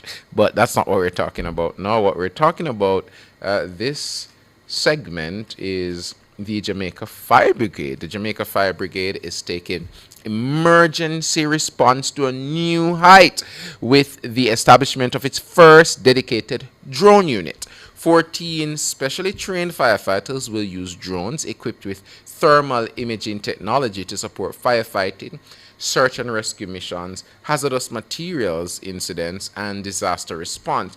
The brigade says the technology will improve firefighter safety, speed up emergency operations, and help save more lives by providing critical information from the air. We're now joined by Assistant Superintendent of the Jamaica Fire Brigade and Officer in charge of the drone unit, Carlington Beeson. Good morning to you, Carlington. Good morning, and thank you for having me this morning. All right, thanks for coming on. Now, what prompted the Jamaica Fire Brigade to establish a dedicated drone unit at this time? The Jamaica Fire Brigade continuously looking at how to modernize emergency response capability. It continues looking at the safety of our firefighters and how to enhance the citizens of Jamaica to feel comfortable and safe with our firefighting capability. So this is one of the aspects of what the Jamaica Fire Brigade use to prop the modernization of emergency response.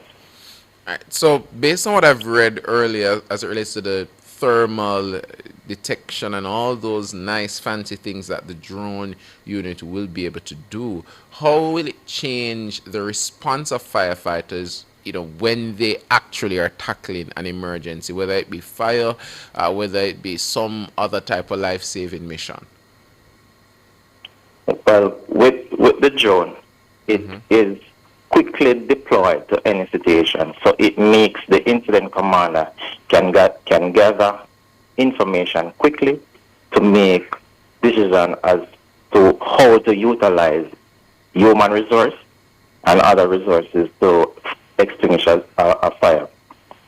All right, Carlington, walk me through it. So, you know, you get a report, right? And then after you get that report, what do we do next? Do you then send out the drone? Walk me through that process. It depends on the situation. So say there's an emergency, and whenever the incident commander arrives on such emergency, based on that incident commander assessment of the scene, then he would know if he needs additive resource, and that is how they would ask for support of the drone unit based on the emergency. Okay, and the drones would feed into a command center that that manager would be looking at to say, you know, this is how I use my resources. Okay. What types of incidents, based on what you've seen so far, will benefit most from this new technology in the Jamaica Fire Brigade?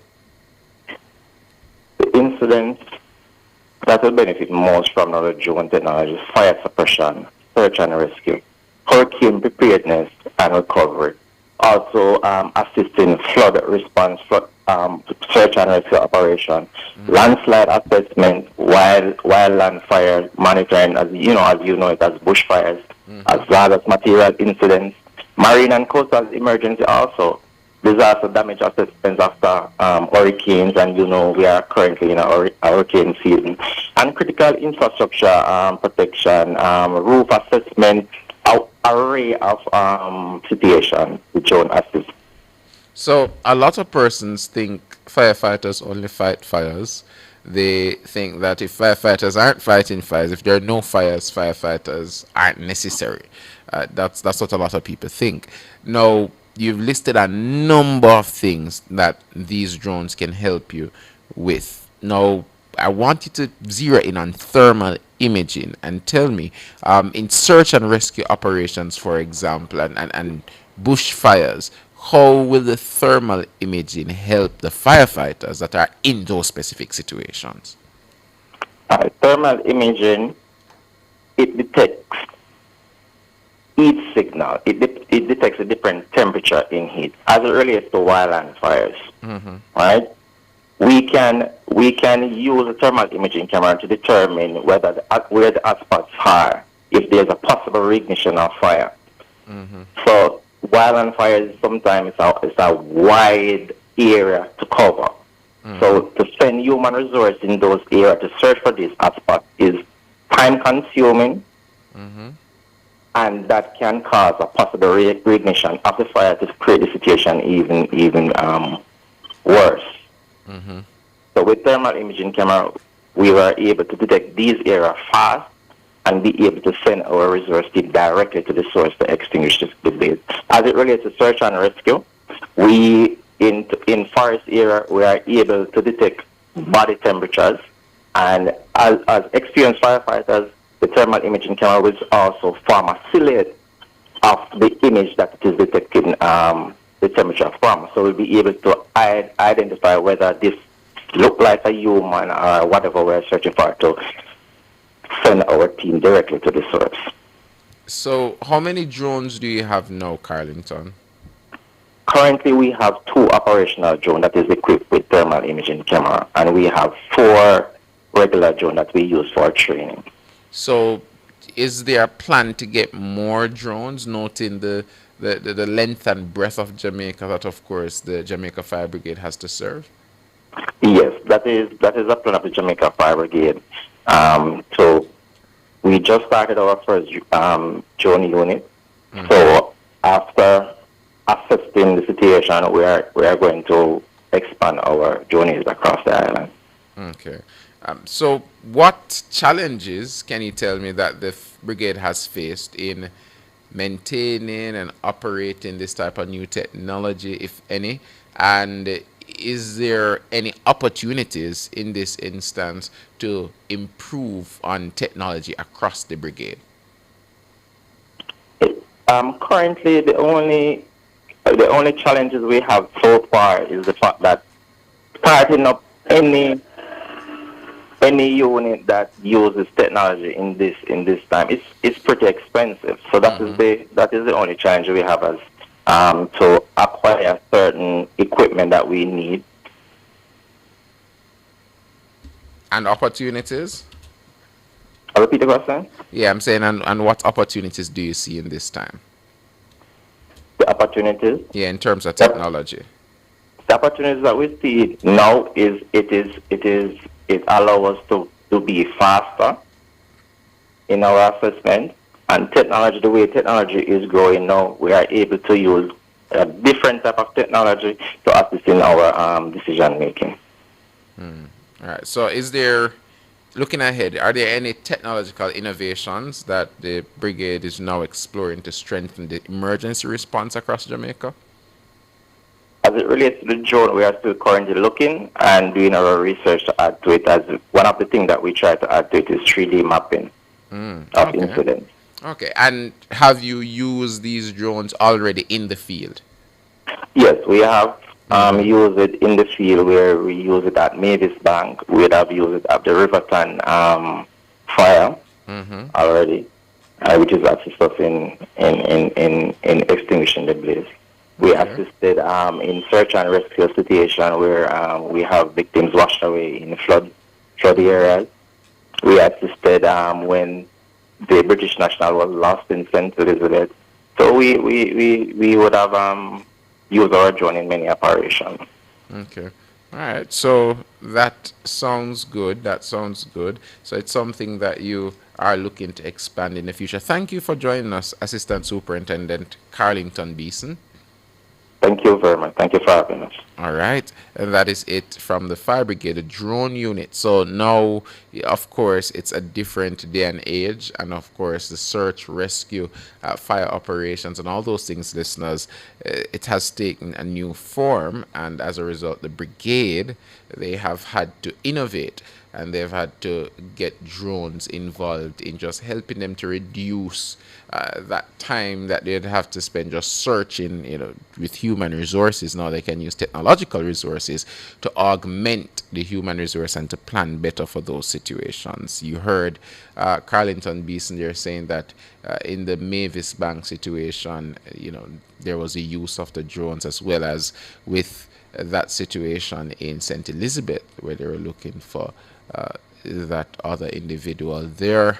Now, that is good, but what I do hope is that the brigade gets many more drones that can aid across the 14 parishes, so that their response and any other technological advancement really that can help them in their response when it comes on to danger and responding and helping those who are in need in those situations, that is something that we'd love to see continuing from the brigade. But as it stands, listeners, we're going for a break and we'll be right back with you.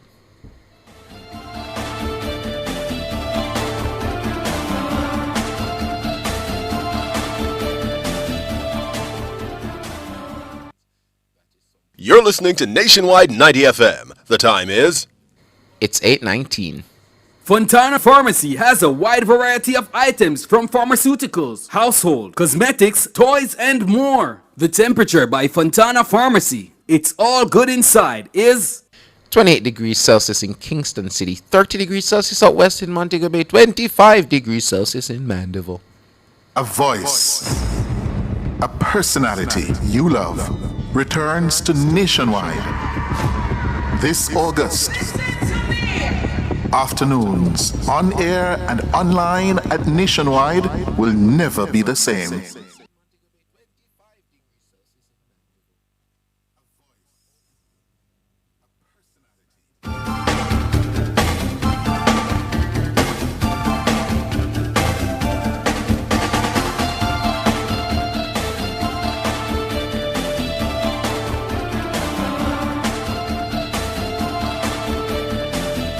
We're back with you. It's Nationwide this morning. We're about to go in our World Cup quiz, but I'm seeing some chatter in the chat.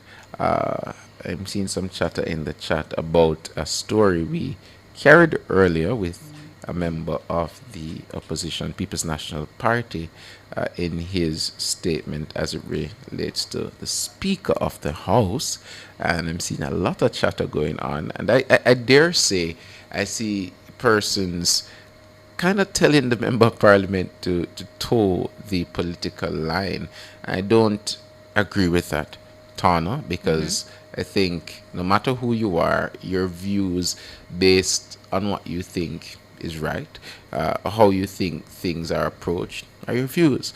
And further to that, he was also elected by the people of Portland Eastern, and as a result of that, he has a voice and he has to speak on behalf of his people and, of course, on behalf of himself as member of parliament, despite his party lines. So if he has views that contradict the core tenet of what his party is saying, but yet still looking at what is right and what is fair, that's on him. Everybody can do that. Everybody can say what they think is right and fair and what they think honestly is the case, and that's what he did. And there's nothing you can do or anything you can say that is wrong, inherently wrong, with him speaking his mind in that situation. And that's how it really should be. In other countries, other governments, we don't have that type of blind, mindless loyalty wherein all you do every day is go out and sing about things that you don't agree with. If you don't agree with something, it is your right to say what you don't agree with. It is your right to say it, whether or not you're a part of a party, unless the case is we are okay in Jamaica with just cabals of people that don't think and only follow a decision-making body and just do what they say and don't have views. But we all have views, and that's something that we should respect in persons' views. So I see those in the chat, and I hope you guys just respect the views of individuals. Yeah, so I'm just leaving that there, Tana.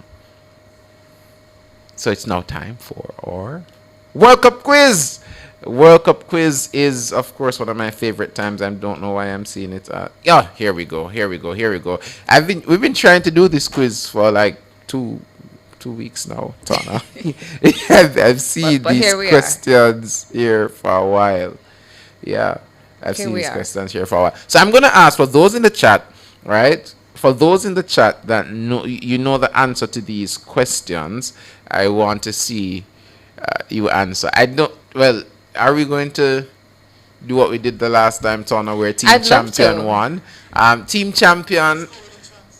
champion. We are. You know, I won't even answer on your behalf, but team champion, you know who you are. Anish Smith, Julian Sanchez, Cheerful Bird. I know who Cheerful Bird is. Let me see who else is in the chat. Rick was on your team or my team? Of course, my he was on team. your team. Rick, we're sending in a transfer request for you. We're sending a transfer request for you, Rick, to come over to Team Champion. Just let us know. Just let us know. Kenyatta, if you want to join the team, just for those who want to join Team Champion, I'm just going to ask you quickly to write champion in the chat. To write champion in the chat. No, I said Juliet Sanchez. Pardon me if I made a mistake. My apologies, Juliet. I am profusely sorry. So for everybody on Team Champion, right? Rick says he's on my team. He's just telling you. He says team Tana Thomas. I'm with Sandre. That's what he's saying. Some me Yes. can't read. All right. So Team Champion. I'm seeing her. Hermin, not Hermine. It's Hermin. Hermin. And- On Team Champions. Becca Grant is on Team Champions. Let me see who else is on Team Champions this morning. Yes, Annie Smith is on Team Champion. Let's go. I think Annie was always on Team Champion. Well, she has to remind us. Rick, I don't understand what Rick is saying. We might have to take that out of the chat. Oh, so now you can't read. Anybody else from Team Champions? And no, it's not. It's not. Anyways, there goes my boys for Team Legendary. Well, listen. Good morning to you, Kenyatta. Profile and on Rick Team Jam, Champion. NYC. Cindy Lynch on Team Champion. Tana, you know Team Champion. We're just heating up in the chat. Yes, Team Champion. XOXOX. Yes, Team Champion. Ready, set, go. Yeah, that is how we do it here. You can take your your boys, but I'm fine. I'm good over here. So what we're gonna do is, Tana, for those from whichever team, if you answer first, you get the point. If you answer first, and then at the end we'll have about 2 or 3 questions. Let's say 3 questions. Make it unbalanced that are worth 5 points. And when we get to that point, then it really is still whoever answers first that gets the point. Okay, so whomever gets to 5 points first. No. Wait. We're going to have 3 5-point questions. At the end. Yeah, and then we do our calculation. Okay. Yeah. All right. So I'm going to start. Who is the all-time FIFA World Cup top goal scorer? Who is the all-time FIFA World Cup top goal scorer?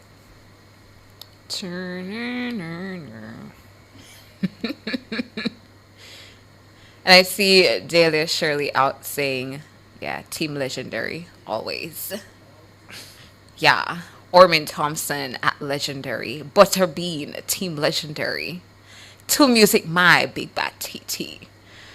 But all the people answering, them answering a lot right. Wait, wait, pause. So the first person to answer was Sharifa Griffith. Sharifa Where? Griffiths, which team? I see Lionel Messi here. Sharifa Griffiths, which team are you on? Which team are you on, Sharifa? Sharifa, are you on Team Champions? Just type champions in the chat, Sharifa. If all right, so next time I won't see Sharifa's answer.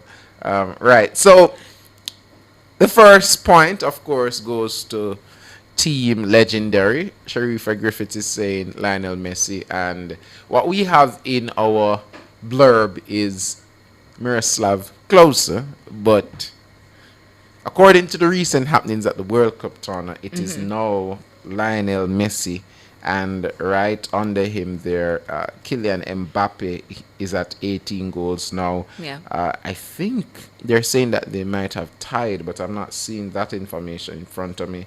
I'm seeing Lionel Messi at the top spot and Kylian Mbappe closing in with 18 goals. So, yeah. So, who's taking the scores? No, I'm taking the scores. 1. You're at 1. 1-0. You know what? I'll also take scores because I'm mentally taking the scores. See, I was fair. I gave you the first one. I don't trust you, I don't trust you, so Okay. I'll take scores too. All right, question number 2. Your question, Tona. Okay. Sure. You asked this one. So it's question fair. number 2. Balance. Which country won the 1954 FIFA World Cup, known for the Miracle of Bern? Which country won the 1954 FIFA World Cup, known for the Miracle of Bern? Come on, champions. Let's go, Team Legendary. Let's go. Let's go. To say champions. But when we win, we will be the champions. Oh, come on. Let's go, Team Legendary. All right. I see an answer here from Miss Shan. Miss Shan, whose team are you on? West Germany is what Miss Shan has said. West Germany. Which team are you on? Champions? Please tell me you're on Team Champions. Or is it Team Legendary? Well, Miss Shan, just put Team Champions if you're on Team Champions, so we can give you. Or put Team Legendary if you're on Team Legendary, Miss Shan. Oh my gosh. Well, there's no team named Riding with Tona. So if you want to put if you're supporting Tona, just put Miss Shan, just put Team Champions. Please. All right. Question number 3. Okay, so question number 3. Only 2 players in history have scored a hat-trick. Oh, no, it's more than 2 players. Wow. Gosh. All right, name 1 player in World Cup history that has scored a hat-trick in a FIFA World Cup final. Name 1 player in history that have scored a hat-trick in a FIFA World Cup final. That might be an easier answer. No, FIFA World Cup final. Final. Okay, right. So, which meaning the final match. So, I'm having. So I saw Sharifa, but it's for the final Sharifa. All right, let me see. I saw somebody answer. Donovan Walker. Which team are you on, Donovan Walker? It really will matter. So what you guys should do, just after you give your answer, you could pop in as well to say which team you're on. Yeah, whether it's champion or champion. You're champion or champions. Donovan Walker, I suspect you're on Team Legendary. Donovan.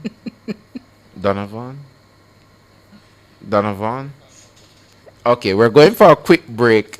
And then we'll come right back and to see which team Donovan. Oh, he's Team you. Where? I didn't see that. Donovan Walker, right? Team Symmetry. 1 for champion. 1 for champion. We'll be right back.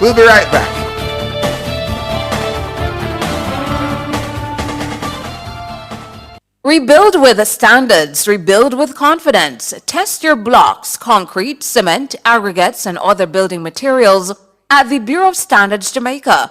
The BSJ, building a nation, test by test. The time by the BSJ is... It's 8:31. From the farmers in the fields, to the bakers who prepare it, to the teams that deliver every day, Juicy is built by Jamaicans. To our partners, thank you for standing with us. Juicy Patties, serious Jamaican food.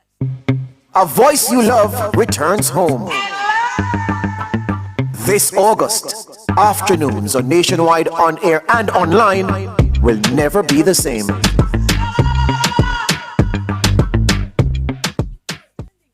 Upgrade your home or business with Cameron Industries and Joinery Limited. Explore a range of termite-resistant plywood, quartz, solid surface, and granite.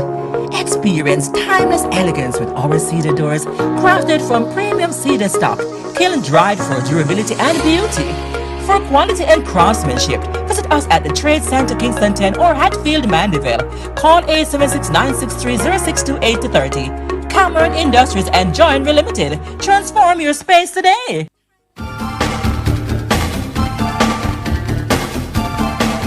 We're back with you. It's, of course, our World Cup quiz. Team champions out in front. Of course, it may look like on the scoreboard that Team Legendary is 1 point above Team Champions, but that is just a blip in the script. The answer, as it relates to the scores of the hat-trick at the FIFA World Cup final game, the finals, between France, Argentina, Kylian Mbappe, France, 2022. And there's another one, Trev Hurst in England in 1966. So those are the two men that have scored in the final game. So of course, Juliet Sanchez, you would have been perfectly correct if you were on sooner. My team, if it is a case that you want to pull up a Grok, Claude, or chat to help you in responding a little bit quicker when you hear those questions, I support whatever you should do. Thank you, Donovan, for bringing Team Champions 1 up.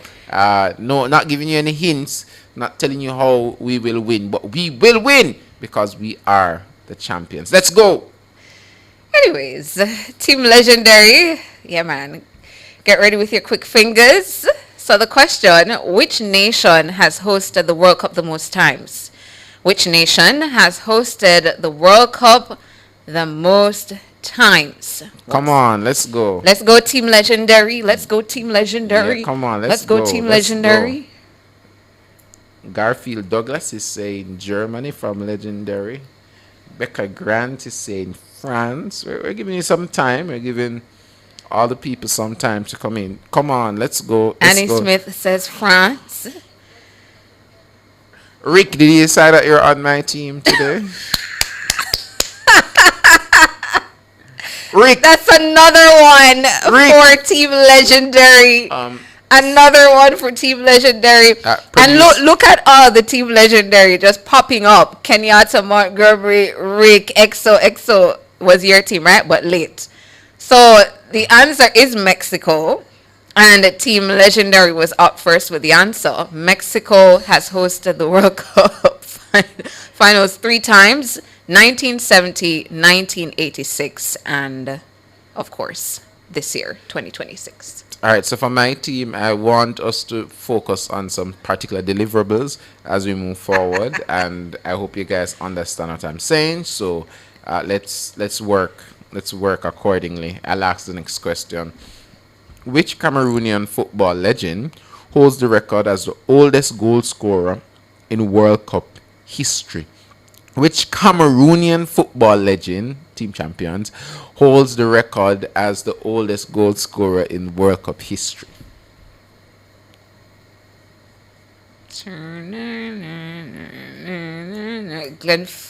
Glenda Fleming saying Team Champion, but give Cheerful them Bird. an answer. Cheerful Bird, which team are you supporting, Cheerful Bird?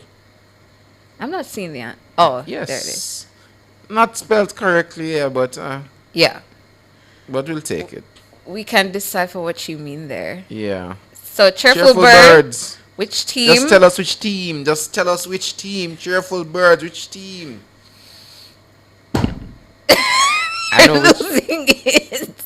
I know which team Cheerful Bird is on. Do you? Yeah, man, she's on team. And Cheerful Bird is not a she. Uh-huh. So for that Cheerful Bird, you should give me the point. And there it goes, Legend. Yeah, Legend is not a team. It's whatever. Just as though you were able to decipher what Cheerful Bird was saying in the answer, you can decipher that Cheerful Bird is supporting Team Legendary. Let's go. So it's my time to ask a question? Yeah, sure. I'll happily ask a question. How many goals did, how do we pronounce this now? Just Fontaine score for France in the 1958 World Cup, still a record for a single tournament.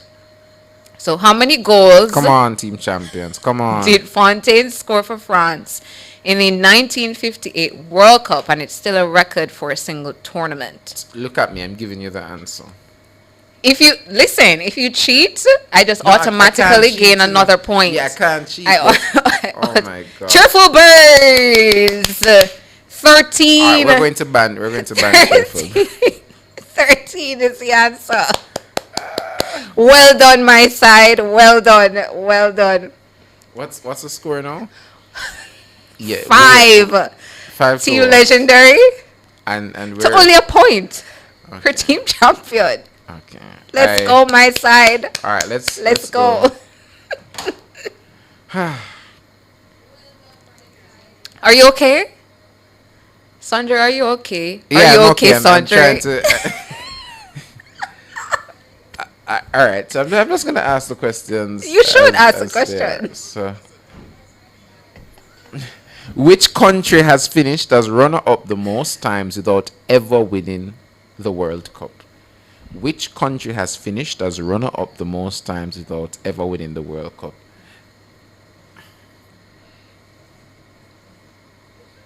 What did you just do? Oh. Fingers are crossed.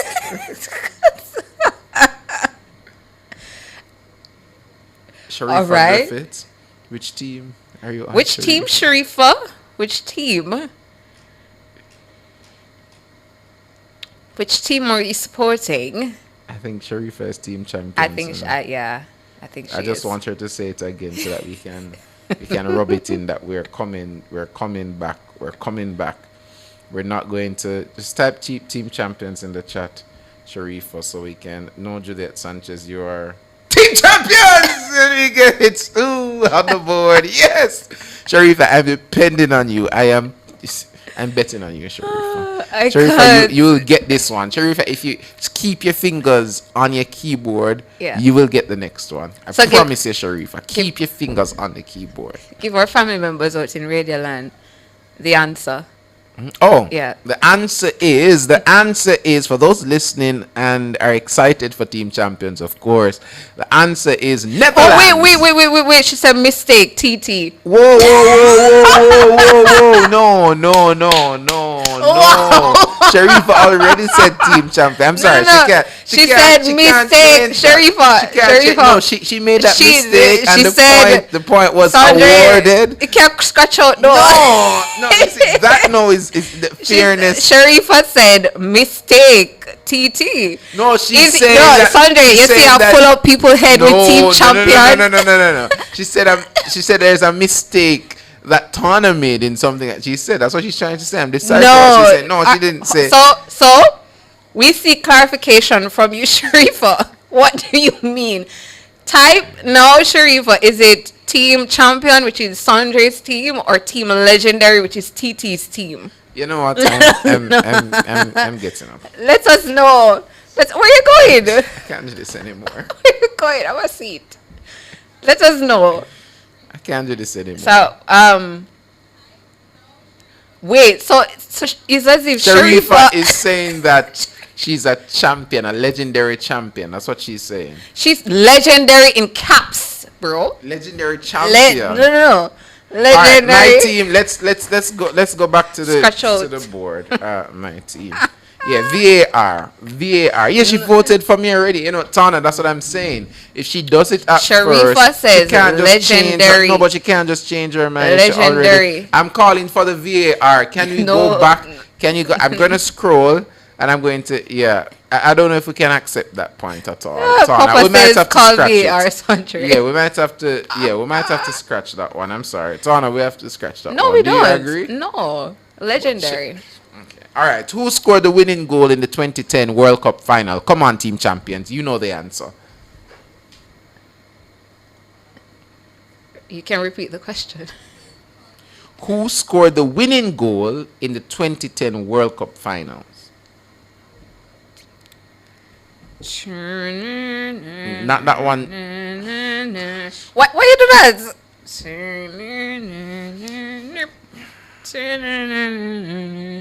Sharifa with the answer for team legendary. I say Sharifa put the answer, then go back and put TT. My side a big side. Nora is in the chat. Which team are you on, Nora? Is it TT's team, team legendary, or Sandra's team, team champion? You know, Good morning, NGB. All my usual suspects You know what? That's another point. Okay, that's fine. As a matter of fact, it's time for the 5-point questions because we're running out of time. Give the folks the answer. Oh, the answer is Andres Iniesta, the Spaniard. He scored the winning goal in the 2010 World Cup finals. And NGBs for Team Legendary. All right, you have a quick now, Nora. 5 points question coming up, Quick with your quick fingers. All right, let's go. What's the score now? Yeah. 5-2? 5-2. You're 5-1, bro. Let's go. Next question.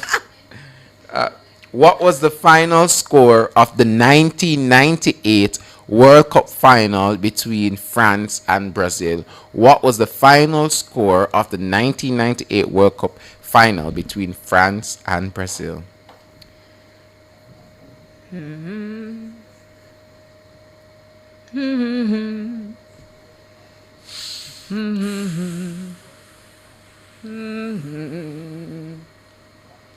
Team Legendary, where you at? No, that Sharifa and Nora. No, those answers are incomplete. Two team champion members out those early.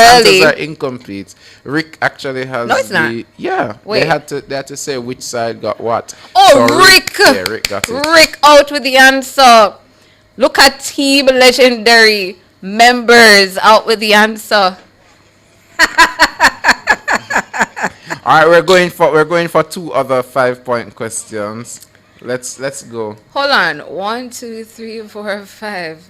All right, let's It's not- go for one more. It's not 5, looking too good for you, 5. Sandra. All right, let me find a question. There must be a question that I can find that will balance things for.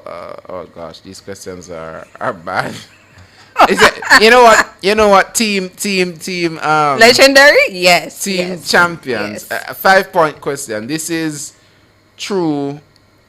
This is true or false, right? True or false? Every World Cup winning nation has been managed by a coach from the same country. Every World Cup winning nation has been managed by a coach from the same country. True or false? True or false? Tanel Panton, Juliet Sanchez. Tanel Panton, which side are you supporting? Let us know before we decide. Team No. Team champions. If you're supporting team champions, write champions in the chat, Tanel Panton. And if you're supporting Team Legendary, Yeah, champions in type the chat. Team Legendary. Champions. Champions. He said champions. Yes. Hold on, let me say that for myself. Champions. Where's Tanel? Oh my gosh. Okay. We're not bad. We don't have any more time, Mr. King. What are the total points? Let's see. 10, 12, 6. 6 So to 12 12. for team champions and 6 for team legendary. That is how we come back. Congratulations. Congratulations, Team team Legendary. champions. Congratulations, team champion. Some man are trying to steal points. But anyways, we're going for a break. After this, we'll have your birthdays.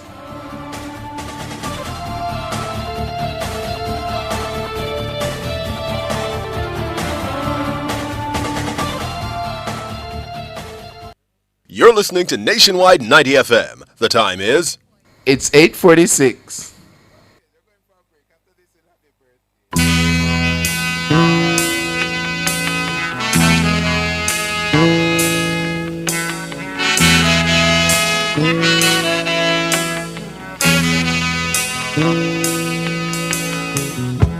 Let's drink to the hard-working people, and let's drink to the lowly of birth. Raise your glass to the good and the evil. Let's drink to the salt of the earth. Say a prayer for the common foot soldier. Spare a thought for his back-breaking work.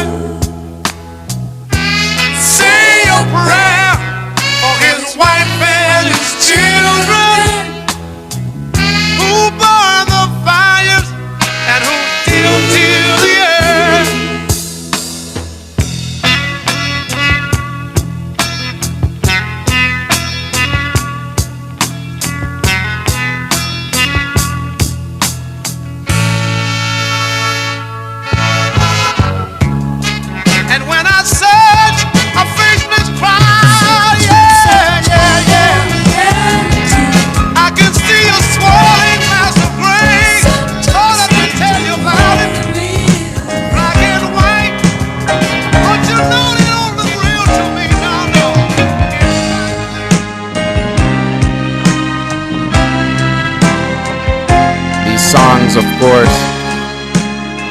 As we go in our birthday segment, happy birthday greetings going to Nishane Duncan in the Bronx. Coming from Mom Dulcie, Dad Trevor, twin daughters Chloe and Kaylee, siblings, aunts, uncles, entire family. Wishing you a very, very happy birthday, Shanae. It's your birthday. Christopher Henry sending happy birthday greetings to Keisha Mallet, who is celebrating her birthday on July 4. So Keisha, good morning to you. Your birthday's tomorrow. Happy birthday when it comes.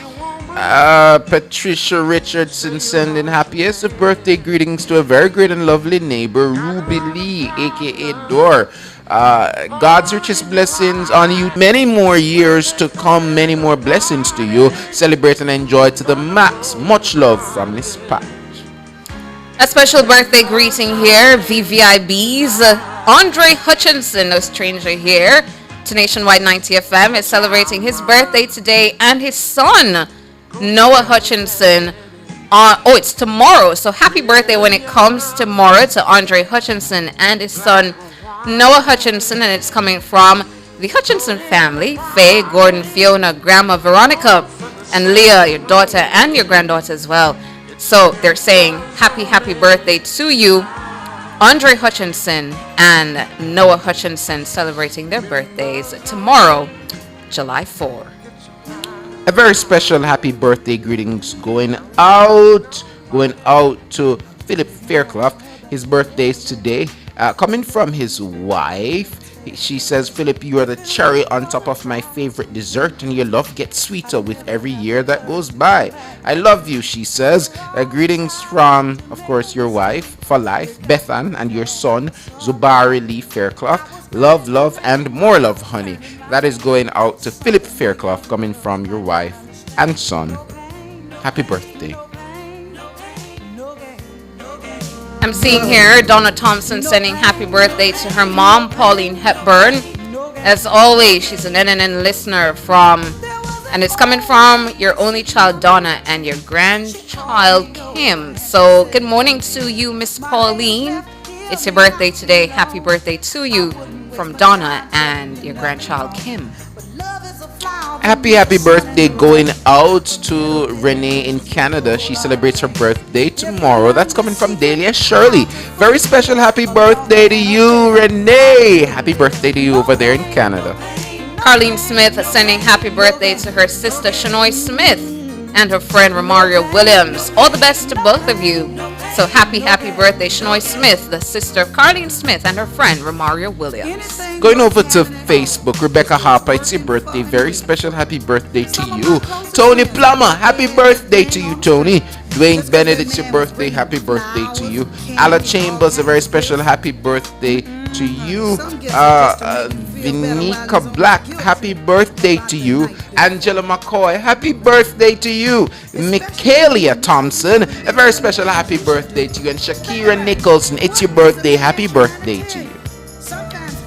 Happy birthday also going out to Andrea Hutchinson. Have a wonderful birthday, Andrea.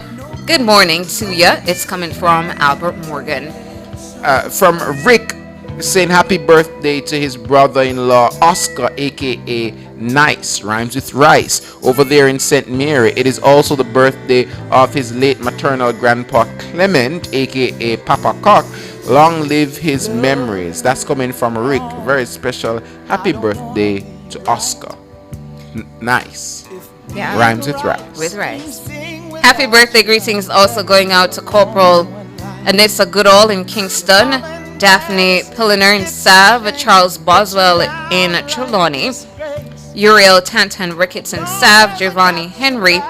Also your birthday today. Happy birthday. It's coming from Sergeant Wayne Wallace. And for tomorrow, happy birthday when it comes DSP Tanisha Johnson, Detective Sergeant Nadia Watkin, Constable Michael, this is Grappin or Grapevine. Happy birthday to you when it comes. And Colleen Watson in Sav, Calvin Dawkins in the Grill, and retired Sergeant Paul Atkinson celebrating your birthdays tomorrow. Happy birthday when it comes.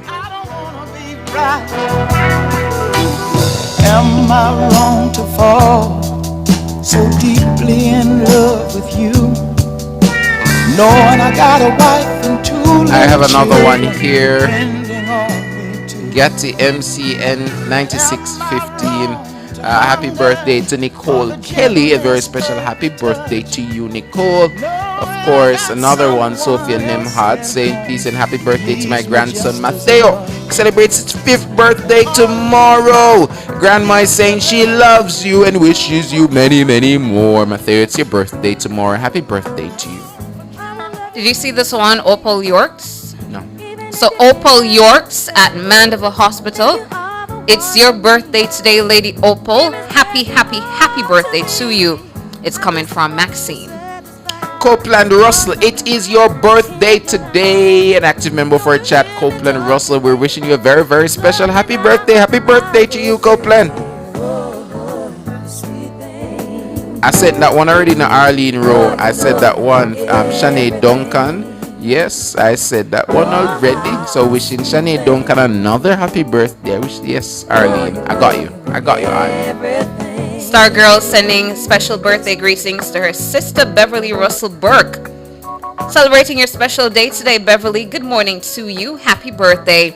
And Stargirl is saying with much love from your sister Sharon Stargirl and the family. So happy, happy birthday.